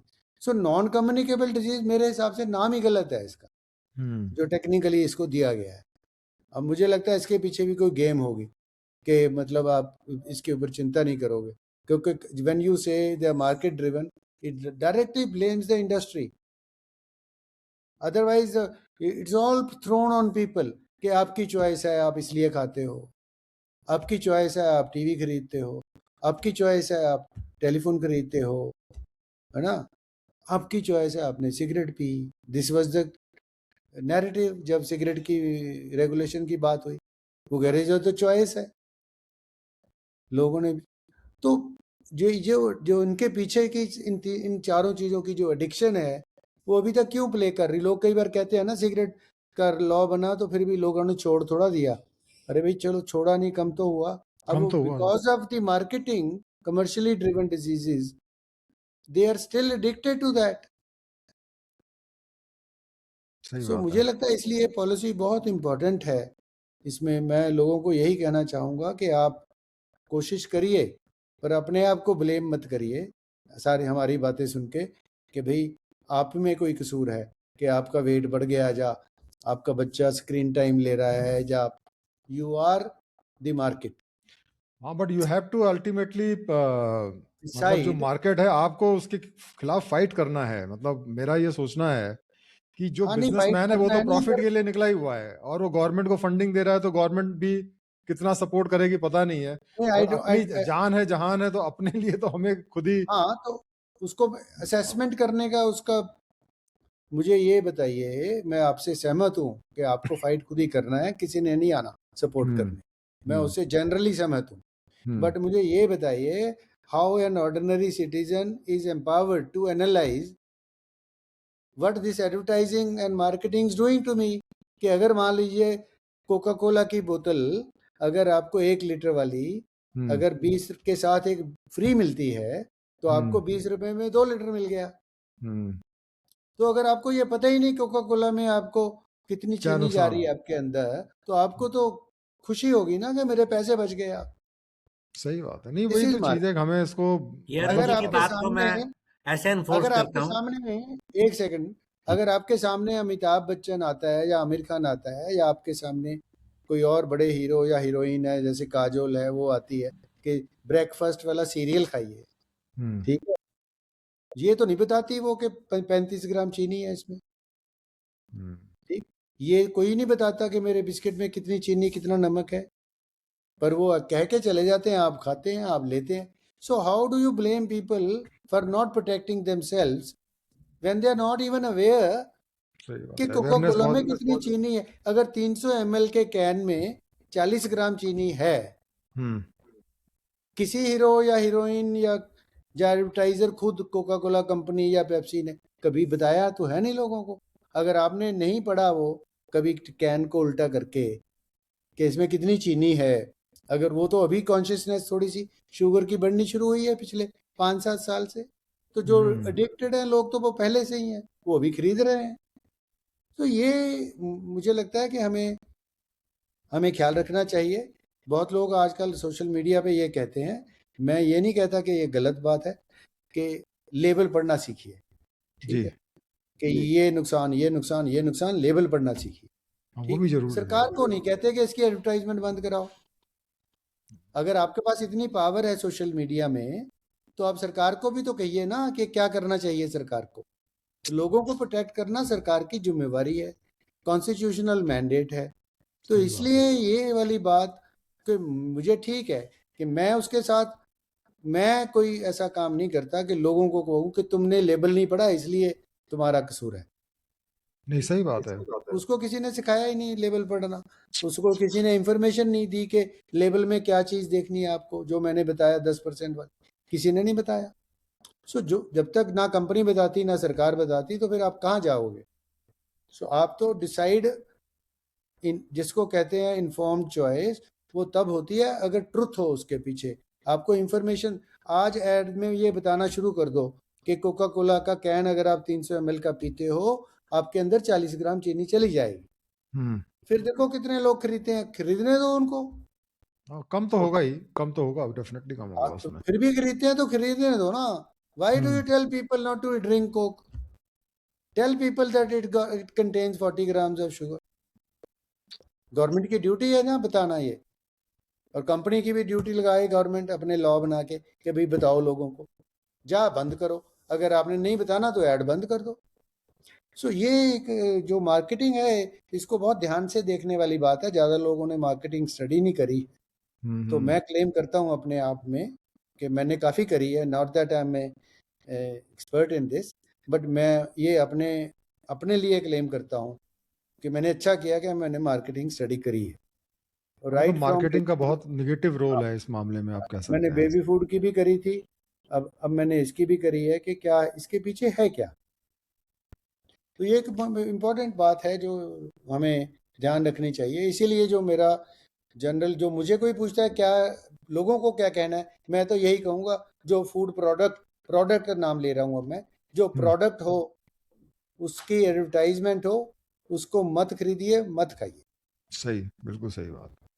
अच्छा डॉक्टर साहब, सबसे आखिर में आपने, दिनेश खोसला साहब ने जो 4 पैरामीटर्स बताए थे हेल्थ के, उसमें 3 तो हमने डिस्कस कर लिए, फिजिकल, मेंटल और साइकोलॉजिकल। अब हम लास्ट जो आपका एक पैरामीटर था जिसमें आपने कहा था सेक्सुअल, जो पैरामीटर है, वो भी आज के समय में एक प्रॉब्लम क्रिएट कर रहा है, और उसके बारे में मेरे ख्याल से मिनिमम लोगों के अंदर अवेयरनेस है, क्योंकि ये एक ऐसा टॉपिक है जिसके बारे में लोग बात भी नहीं करना चाहते हैं। हाँ जी। तो आप इसके बारे में कुछ बताना चाहेंगे कि किस तरीके से हमें जो है जो सेक्सुअल हेल्थ है उसको हमें क्या इंपॉर्टेंस है, और हमें किस तरीके से उसको प्रोटेक्ट करने की जरूरत है। अब हम दवा फ्री जीवन अगर कर रहे हैं तो इसका जी। मतलब हम ये देख रहे हैं कि जो प्रिवेंटेबल हेल्थ है वो प्रिवेंट करनी चाहिए। जी। सो वैसे साधारण भाषा में जो मैंने पिछले एपिसोड में भी कहा था जी। कि जो सेक्सुअली रिलेटेड डिजीजेज हैं वो मोल ली जी। हुई बीमारी है। जी। हमने पैसे खर्च के और फिर मोल ली है। जी। तो ये परमिसिवनेस जो सेक्सुअल ट्रांसमिटेड डिजीज की आ गई है, हम्म। इसका मतलब यही है कि भई एक तो ये बहुत भयंकर है, बहुत सारी दवाइयाँ खानी पड़ती हैं जब ये हो जाती हैं। बहुत सारी तो हम दवाइयाँ, ये और वेस्टर्न उसमें मुझे मॉडल लगता को फॉलो नहीं कर सकते। देखिए मेरे स्विट्जरलैंड में एक कज़न है, वो बताते हैं जी। कि हमारी अगर सेक्सुअल फ्रेंडशिप शुरू हुई अगर किसी से, तो हम्म। It is a law there कि वो दोनों कपल के दोनों लोग इकट्ठे जाएँगे हम्म। लेबोरेटरी में, अपनी हम्म। सेक्सुअल ट्रांसमिटेड डिजीज़ का सर्टिफिकेट लेके एक दूसरे को दिखाएँगे दैट जी। I am okay. हम्म। उससे पहले वो अपनी सेक्सुअल कॉन्टैक्ट की फ्रेंडशिप नहीं शुरू करेंगे। तो नकल तो कर ली उनकी तरह से कि परमिसिव हो गए। छोटे-छोटे बच्चे, यूनिवर्सिटीज़ के बच्चे, स्कूल के कॉलेज के बच्चे, वो सेक्सुअली ट्रांसमिटेड डिजीज़ में जाते हैं। पर मेन चीज़ ये है कि फ़र्ज़ करो एक फ़ादर, इंडेक्स मैं कहता हूँ, फ़ादर है, हम्म। उसको सेक्सुअली हम्म। ट्रांसमिटेड डिजीज़ है, जैसे एचआईवी है ये। तो उसके बाद प्रॉब्लम क्या है उसकी कि वो उसके वाइफ़ को देगा, हम्म। 2 होने वाले बच्चों को जन्म से ही दे देगा। हम्म। तो बच्चे का लाइफ ही दवाइयाँ खा के, which is very harsh medicines, HIV की मेडिसिन्स सॉफ्ट नहीं होती, स्टिग्मा और होगा। तो एक बच्चे को इतनी ज़्यादा कम्युनिकेबल है और वो फैमिली के अंदर होएगी। चलो परिवार में हम्म। कहीं दूर-दूर घूम चली जाए। सो ये प्रिवेंटेबल डिज़ीज़ है, इसके लिए हम दवाइयाँ खा रहे हैं, पैसे खाने पड़ रहे हैं, सोशल स्टिग्मा अलग हो रहा है, इनकी डेथ रेट भी ज़्यादा है, परमानेंट डिबिलिटेटिंग भी बहुत ज़्यादा है। इसमें मुझे लगता है कि अगर पॉलिसी की बात करें डॉक्टर साहब, तो जैसे आपने खोसला साहब ने बताया कि स्विट्जरलैंड के अंदर ये है कि जब भी जो एडल्ट या यूरोप में सारे बच्चे वर्ल्ड हैं, में, अगर अगर वो कोई भी फिजिकल रिलेशनशिप करना चाहते हैं तो उसके पहले दोनों को एक सर्टिफिकेट, मेडिकल सर्टिफिकेट जरूरी होता है, सब लोग जाते हैं वहां पे लेके आते हैं। तो कम से कम इंडिया में हम एक तो अवेयरनेस होनी चाहिए, दूसरी बात है कम से कम मैरिज के पहले, क्योंकि हमारे यहाँ तो अभी भी मैरिजेस, जो डिवोर्स रेट है 99% हमारी मैरिजेस सक्सीड करती हैं, 1% से कम है। और अगर इसमें मान लीजिए कि किसी को डिजीज हो इस तरीके की, क्योंकि आजकल तो मैरिजेस इतनी लेट हो रही हैं, तो इस तरीके की डिजीज होने की संभावना तो काफी रहती है। तो कम से कम ये एक ऑब्लिगेटरी कर सकते हैं कि भैया मैरिज के पहले आपको जो भी हस्बैंड वाइफ हो दोनों को एक सर्टिफिकेट लेना पड़ेगा। जैसे मैरिज सर्टिफिकेट हमने कंपलसरी कर दिया है, वैसे इस तरीके की चीजें कंपलसरी होनी चाहिए। आपका इस बारे में क्या विचार है डॉक्टर साहब, नहीं वो भी एज ठीक अ है, पर पॉलिसी आचार मेजर? से अपनी सामाजिक आचार संहिता को माने क्यों ना हम? नहीं हमारे वो तो लिए माने, लेकिन वो तो मल्टीपल, देखिए, हाँ तो वो देखिए जो वो, खुद मान के करेंगे वो मैं ज्यादा अच्छा समझता हूँ। नहीं वो तो सही बात है, हाँ, लेकिन अरुण जी कुछ कह रहे हैं। As a policy Arun ji बताएं। देखो, मैं इसमें बिल्कुल, मैंने इस सब्जेक्ट के बारे में कभी अध्ययन किया नहीं है एक्चुअली, एक्चुअली तो इसलिए मैं ज़्यादा सीरियस कमेंट नहीं कर पाऊँगा। मैं एक दो बातें जो सुनी हैं आपसे, वो जो मुझे समझ आता है, जो ये सब्जेक्ट को डील करना बहुत कॉम्प्लेक्स है इन terms of pre marital certification, या ये करना, विमेन हेल्थ इश्यूज और हैं, मेन हेल्थ इश्यूज और हैं, देन देयर राइट्स कम इन, तो कई चीज़ें कॉम्प्लेक्स हो जाती हैं। और फिर जो सोशल एडवाइजरी जो है, कि जो social binding, social rule follow करने, या वो भी मुझे लगता है कि अपनी सोसाइटी में मुश्किल है, इसलिए है कि बहुत ज़्यादा डाइवर्स सोसाइटी हैं हम। तो वो एक एक तरह का रूल कोई कोई भी उसमें फॉलो करे। जैसे for example, if you travel to north east, तो मैं भूटान गया एक बार, तो वहाँ मुझे पता चला मैट्रियार्कल सोसाइटी है सारे नॉर्थ ईस्ट में, ठीक, हम्म। वहाँ पे सारा कुछ पेट्रियार्कल है। वहाँ पे वो दे लिव टुगेदर, लड़का लड़की के घर जाता है और वहीं पे रहता है। अगर उनकी बात बन जाती है तो फिर उसको वो शादी डिक्लेयर कर देते हैं। हम्म। तो भूटान में भी ऐसा है। और मैं गया नहीं कभी नॉर्थ ईस्ट में इतना डीप, पर असम तक गया हूँ, उधर भी ये चीज़ें हैं, जो नॉर्थ ईस्ट वाली बेल्ट है, उधर है इस तरह की चीज़ें। तो कई ये चीज़ों को कॉमन रूल से चैलेंज करना, मेरे मेरे हिसाब से, मेरा व्यू ये है कि हम कुछ कॉमन एडवाइस नहीं दे सकते किसी को भी ये ऐसा कर लो। तो ये इवॉल्व होगा अपने आप, ये डायरेक्शन नहीं, मुझे लीगल जो एक सर्टिफिकेशन की मैंने बात करी कि जैसे मैरिज के पहले, जैसे हाँ, आप, लीगल भी तभी इवॉल्व होगा अगर जनता चाहेगी ना। मैं यही तो कह रहा हूँ। अगर आपने मान लो लीगल बना दिया, और there are several laws people don't obey because they can't practice, so those kind of problems can come in where it is a social behavior issue. नहीं अवधेश जी, मैं भी, हम थोड़ा सा दूर चले गए बात से। मैं सिर्फ जी, दवाइयों की खपत के बारे में बात कर रहा था कि अच्छा, सेक्सुअली ट्रांसमिटेड डिजीज में दवाइयां बहुत खानी पड़ती हैं, हाँ तो मतलब उसको अवॉइड और ये करें ना, प्रिवेंशन इज प्रिवेंटेबल है। Better than cure. इससे हाँ, बियॉन्ड बाकी प्रिवेंशन। सारे जो शूट आउट्स हैं, हम उसमें हम्म। सोशल साइंसेज के एक्सपर्ट्स भी नहीं है, जैसे अरुण जी कह रहे हैं, और ऐसे कोई हम्म। डिक्टेट नहीं देना चाहता। पर लोग अगर दवाइयों से बचना चाहते हैं तो ये प्रिवेंटेबल है, और हम्म। परमिसिवनेस अगर बढ़ गई है तो फिर वो अपना हम्म। प्रिवेंशन करने के लिए प्रिकॉशन भी उसी स्तर की लें। जिस हम्म। मॉडल को, वेस्टर्न मॉडल को देख के अगर हम सेक्सुअल परमिसिवनेस बढ़ा रहे हैं, तो प्रिवेंटिव हम्म। अपनी तो वो भी उतनी ही करें। तो मेरा तो ये हाँ, दवाइयों के इनटेक से रिलेटेड इम्पोर्टेंट बात थी। तो जो टीनेज प्रेगनेंसी में जो लड़की अगर हो जाती है, उसको भी हेल्थ रिस्क बहुत ज़्यादा बढ़ जाता है। बजाय एक 30 साल हम्म, की जो लड़की प्रेग्नेंट हो रही है, मैरिड लड़की, और एक हम्म, 13 साल की लड़की को प्रेगनेंसी हो जाती है, तो उसमें हेल्थ रिस्क और हम्म। उसके साथ जुड़ा हुआ मेडिकल एक्सपेंडिचर और दवाइयाँ दुइयाँ सब कुछ बढ़ जाता अच्छा है। डॉक्टर साहब, चलिए, आई थिंक काफी लंबा हमारा पॉडकास्ट हो गया, और बस एक मैं लास्ट में आप वाइंड अप लोगों कर से रहा हूँ। जाते जाते, आप लोगों से पहले मैं दिनेश जी से रिक्वेस्ट करूंगा कि वो अपनी बातें क्या मतलब एक तरीके से फाइनल एडवाइस देना चाहेंगे, फिर मैं अरुण जी से रिक्वेस्ट करूंगा कि वो अपनी बात बताएं, बात कुछ यही और आई है एडवाइस। कि अगर हम प्रयास करें हम्म। तो दवाइयाँ कम कर सकते हैं। जी। 3 स्टेज में कर सकते हैं। एक तो जी। जब बीमार हो जाएं हम्म। तो उस बीमारी को भी कम से कम दवाई में निकाल सकते हैं। वो हेल्थ जी। नॉलेज इंक्रीज होगी। जो अरुण जी ने जी। कहा कि बड़े प्लेटफॉर्म से, सरकार से बहुत सारी के नॉर्मल वायरल में कृपया दवाई ना खाएं, ऐसी हम्म चीजें बाकी देश के लोगों को पता होती है, ये हेल्थ नॉलेज होती है, हेल्थ एजुकेशन का हिस्सा होती है। शायद 11वीं हम्म 12वीं के बच्चों में ही पढ़ा देते हैं। They teach more about your own body than it is hmm taught in India, कि हमको अपने हम्म जिस्म के बारे में एक कॉमन मैन को वहाँ ज्यादा पता होता है कि क्या बीमारी है। जी ठीक जी है, एक थोड़ा सा पॉइंट रह गया, एक पॉपुलेशन डेंसिटी भी ज्यादा हम्म बीमार होने के बजाय, इन्फेक्शियस डिजीजेज। एक बच्चा अच्छा है जिसको हम कह रहे हैं रिकरेंट रेस्पिरेटरी इन्फेक्शन है, तो हमारे हम्म रेस्पिरेटरी इन्फेक्शन वाले वो भी कहेंगे कि जी इसको डे केयर में जाना भेज बंद कर दो, इसको स्कूल से उठा लो। जो 3 साल का बच्चा हमने डे केयर में भेज दिया कि थोड़ा खेल आएगा, हम्म प्ले स्कूल है।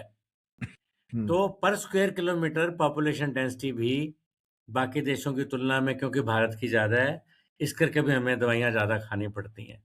तो ओके ट्रांसमिटेबल डिजीज जो है जल्दी ट्रांसमिट हो जाती हैं। सही बात है सो वो एक पॉइंट रह गया था, पॉपुलेशन डेंसिटी भी कंसिडरेशन है। तो अगर पॉपुलेशन कंट्रोल करने के कोई मैयर्स आते हैं तो हमें वेलकम करना चाहिए हिंदुस्तानियों को। जब तो 20 करोड़ की पॉपुलेशन थी, इतना बड़ा हिंदुस्तान की जमीन हम सबके लिए थी अवेलेबल, तभी हम पेड़ होते थे तो पेड़ों पे चढ़े थे। पेड़ है ही नहीं। आप मानेंगे नहीं कि मेरे शहर में जब तीज आती है तो तीज पे हम्म पींग डालने के लिए अब एक भी पेड़ नहीं है, जबकि हर उस समय हर गली मोहल्ले में उतने बड़े बड़े ट्रीज होते थे। सही सही कह रहे हैं सही कह रहे सो हैं आप हम सही कह रहे हैं दवाइयाँ कम करने के लिए वही डाइट और एक्सरसाइज का संतुलन, और अपने जीवन को खुद ही शांत करें। अपने नॉर्मल काम में प्लेजर ढूंढें। जैसे अगर मैं चाइल्ड स्पेशलिस्ट हूँ, अरुण जी ये प्रोपेगेशन का, हेल्थ एजुकेशन का काम कर रहे हैं, जो कर रहे हैं, इनको इनमें खुशी मिलती है। जी तो नॉर्मल काम करने में भी खुशी प्राप्त हो, क्योंकि नॉर्मल काम करना, हार्ड टाइम्स आ गए हैं, इकोनॉमिकली हार्ड टाइम्स हैं। मेरा मानना 8-10 घंटे हर एडल्ट को काम करना पड़ेगा अगर आजीविका हम्म मीडियम मिडिल लाइफ, जिसको मिडिल लेवल लाइफस्टाइल कहते हैं, ये हाई लेवल के लिए 12 घंटे करना पड़ेगा, 10 या 12 घंटे। उसी को, उसी में एक्सरसाइज को पिरोएं, जी उसी से शांति प्राप्त करें जी अपने रूटीन वर्क में, और उसमें एक्सरसाइज जरूर पिएं। और रेगुलर एक स्टेपल फूड की परिभाषा होती है, हर प्रांत का एक स्टेपल खाना होता है, वो हम्म सदा ऑलमोस्ट उपयुक्त माना जाता है। जैसे हरियाणा में रोटी खाते थे, साथ में दूध लस्सी के लिए प्रोटीन हो जाती थी। रोटी हम्म में, गेहूं में अगर पूरे प्रोटीन नहीं होती तो आधा चना मिला देते हैं। ये सालों हम्म साल का खाना है। अच्छा, हम्म अब दूध और रोटी के खाने में आयरन रह गया कम, तो गुड़ खा लेते थे हम्म इतना सा। हम्म हरियाणा में अगर दूध से करेंगे, एनिमल प्रोटीन सिर्फ दूध ही है, दूध और उसकी प्रोडक्ट, जो फर्स्ट क्लास प्रोटीन है उसका सोर्स एनिमल ही रहेगा। हम्म और दूसरा एक बात मैं याद यहाँ डाइट के बारे में बताना चाहूंगा कि life can sustain only on life. तो हम्म इसमें बीच में धर्म को टांग ना अड़ाने दें। कोई तरीका नहीं है कि लाइफ को किल्ड मटेरियल पे, निर्जीव मटेरियल से सस्टेन किया जाए।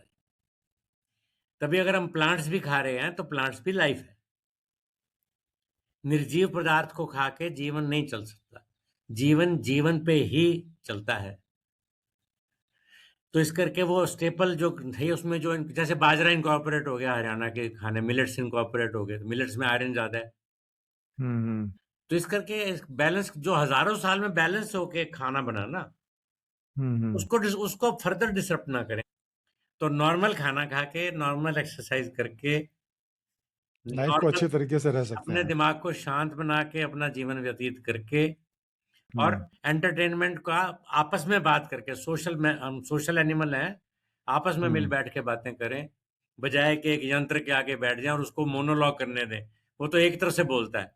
तो मोबाइल इंटरनेट इनको छोड़ के, बस यही थोड़ा सा मैसेज है। बाकी अरुण जी टॉप अप कर देते हैं, मेरे बड़े अरुण भाई जी आप हैं। बताइए मेरा हाँ ख्याल है मैं नहीं अरुण जी को नहीं, लाया हूं तो आपको बहुत बहुत हीरा ज़्यादा है, ये हीरा। नहीं नहीं, कुछ नहीं, मैसेज नहीं है कोई ज़्यादा। मैं फूड पे ही, जो prevention is better than cure, जो जिससे आपने बात शुरू करी थी, हम्म मुझे लगता है ये एक ब्रॉड मैसेज है सबके लिए कि hmm prevention is better than cure. ये गवर्नमेंट के लिए भी मैसेज है, लोगों के लिए, इंडिविजुअल्स के लिए भी मैसेज है कि हम्म गवर्नमेंट अगर प्रिवेंशन में इन्वेस्ट करे हम्म तो उसका जो अस्पतालों का खर्चा है वो कम हो जाएगा।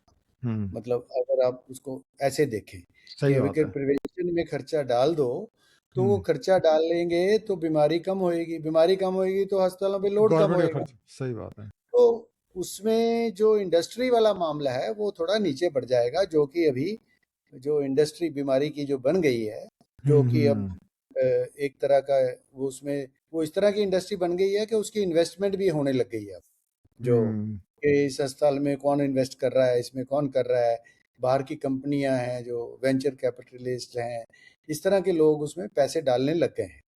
तो वो इंश्योरेंस और ये मिलके एक तरह का नया रैकेट हिंदुस्तान टाइप से की बन गया है, एक रैकेट हो रैकेट गया सा है। ही है, क्योंकि सही बात। जिसमें अमेरिका फेल हो रहा था वो मॉडल हमने कॉपी कर लिया।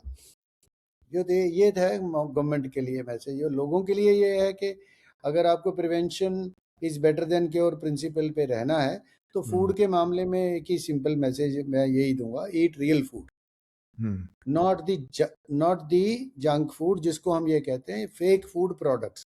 कि वो फूड नहीं होता जो आप पैकेटों में खाते हो। सो जितने पैकेट आएंगे घर में सबको उतना ही तंगी बढ़ेगी। तो सही वो बात। फेक फूड है एक तरह का, वो बनाया गया है, आपको प्रोजेक्ट किया जाता है कि ये फूड है, आपको प्रोजेक्ट किया जाता है कि ये हेल्दी है। तो आप उनके मैसेज में, कंपनी वालों के मैसेज से आप मत आइए, उनकी बातें मत सुनिए, आप अपना फैसला करिए कि फूड रियल है या फेक है, बस। अगर आपको लगता है फीड रियल है तो खाइए, नहीं लगता तो नहीं। तो ये दो मैसेज हैं जो और लोगों फाइनल के लाइन लिए। मेरी ये है कि अस्पताल, डॉक्टर, हम सब सिकनेस इंडस्ट्री हैं, चिकित्सा हाँ, मैं कह तो चिकित्सा विभाग है, जबकि मिनिस्ट्री का नाम स्वास्थ्य मंत्रालय है। तो स्वास्थ्य स्वास्थ्य मंत्रालय को बनाना हमारा स्वास्थ्य वाला काम ही करना चाहिए, और हम सब स्वास्थ्य कर्मी ज्यादा बने। डॉक्टरों के लिए, मेरे अपने डॉक्टर दोस्तों के लिए भी है मैसेज एग्जैक्ट कि हम चिकित्सा कर्मी ना बने। हम चिकित्सा कर्मी बन के बहुत नुकसान पहुंचा रहे हैं अपने आप को भी और जनता को भी। वी शुड कॉल आवरसेल्फ ठीक। स्वास्थ्य कर्मी, और काम भी चलिए, वैसे ही करें। बहुत अच्छा रहा आप लोगों से डिस्कशन करके। मैं क्लोजिंग में एक पुराना दोहा है जो कि मैं सुनाना चाहता हूँ। जी, आपने जरूर सुना होगा उसको, कि दुख में सुमिरन सब करें, सुख में करें न कोई, जो सुख में सुमिरन करे तो दुख काहे को होए। बिल्कुल ठीक बात, तो ये बिल्कुल जो एक ठीक। पुराना वो है कि जब हम हेल्दी रहते हैं तो उस समय ही अगर हम अपनी हेल्थ का ध्यान रखें तो फिर आप बीमार क्यों पड़ेंगे। तो बीमार पड़ने के जो बीमारी से बचने का या बीमारी प्रिवेंशन का सबसे अच्छा टाइम तब है जब आप एक्चुअली बहुत हेल्दी रहते हैं। तो हेल्थ की जब आपके पास में है तभी से अगर आप स्टेप लेंगे तो शायद वो नौबत ही नहीं आएगी कि आप बीमार पड़ें। तो दोस्तों, मुझे उम्मीद है कि आपको आज का जो पॉडकास्ट है वो पसंद आया होगा, और आप लोगों ने कुछ ना कुछ इससे जरूर ऐसा सीखा होगा कि जिससे आपकी जो लाइफ है उसके अंदर कोई एक फंडामेंटल शिफ्ट आएगा। और मेरा देखिए दोस्तों ये मानना है कि हमेशा जो है prevention is better than cure. और हमेशा जो है हम अगर ये जो मार्केटिंग एजेंट्स हैं या जो जो पीयर प्रेशर है और ये जो पॉपुलर जो एक कल्चर है, कूल कल्चर है, अगर हम इसके चक्कर में ना पड़ें और अपने दिमाग को लगाएं, क्रिटिकल थिंकिंग करें और हर चीज को रैशनल एनालिसिस करें, तो हम हमेशा एक ऐसा रास्ता पा सकते हैं जिससे कि हम अपने को स्वस्थ रख सकें, हैप्पी रहें, और मेंटली फिजिकली दोनों अपने को हम खुशहाल बनाएं। और ये दोस्तों ये हमारे हाथ में है, क्योंकि जो मेटेरियलिज्म है, मेटेरियलिज्म के अंदर ये जितने भी आपके बिजनेस हाउसेज हैं उनका तो मेन काम है पैसे बनाना, चाहे वो आईटी कंपनीज हों, चाहे वो फूड मैन्युफैक्चरिंग कंपनीज हों। और वही कंपनी अक्सर गवर्नमेंट को भी फाइनेंस करती हैं, तो अक्सर गवर्नमेंट से भी कई बार उनके अगेंस्ट में काम करना बड़ा मुश्किल हो जाता है। लेकिन कम से कम हमें जो है अपनी लाइफ है हमारी, और हमें अपनी लाइफ को हेल्दी बनाना सबसे बड़ी हमारी जिम्मेदारी है। अपने बच्चों की लाइफ को बनाना, अपने परिवार की लाइफ को हेल्दी रखना, और इसलिए हमें उस जिम्मेदारी का अच्छे तरीके से निर्वहन करना चाहिए। और अगर हम ऐसा करेंगे तो डेफिनेटली हम हेल्दी रह सकते हैं, कम से कम मेडिसिन या बिना मेडिसिन के भी बहुत समय तक। Thank you very much. अगर आपको पॉडकास्ट पसंद आता है इसको आप शेयर करें लोगों तक, और ज़्यादा से ज़्यादा लोगों तक हमारी बात पहुंचाएं। बहुत बहुत धन्यवाद।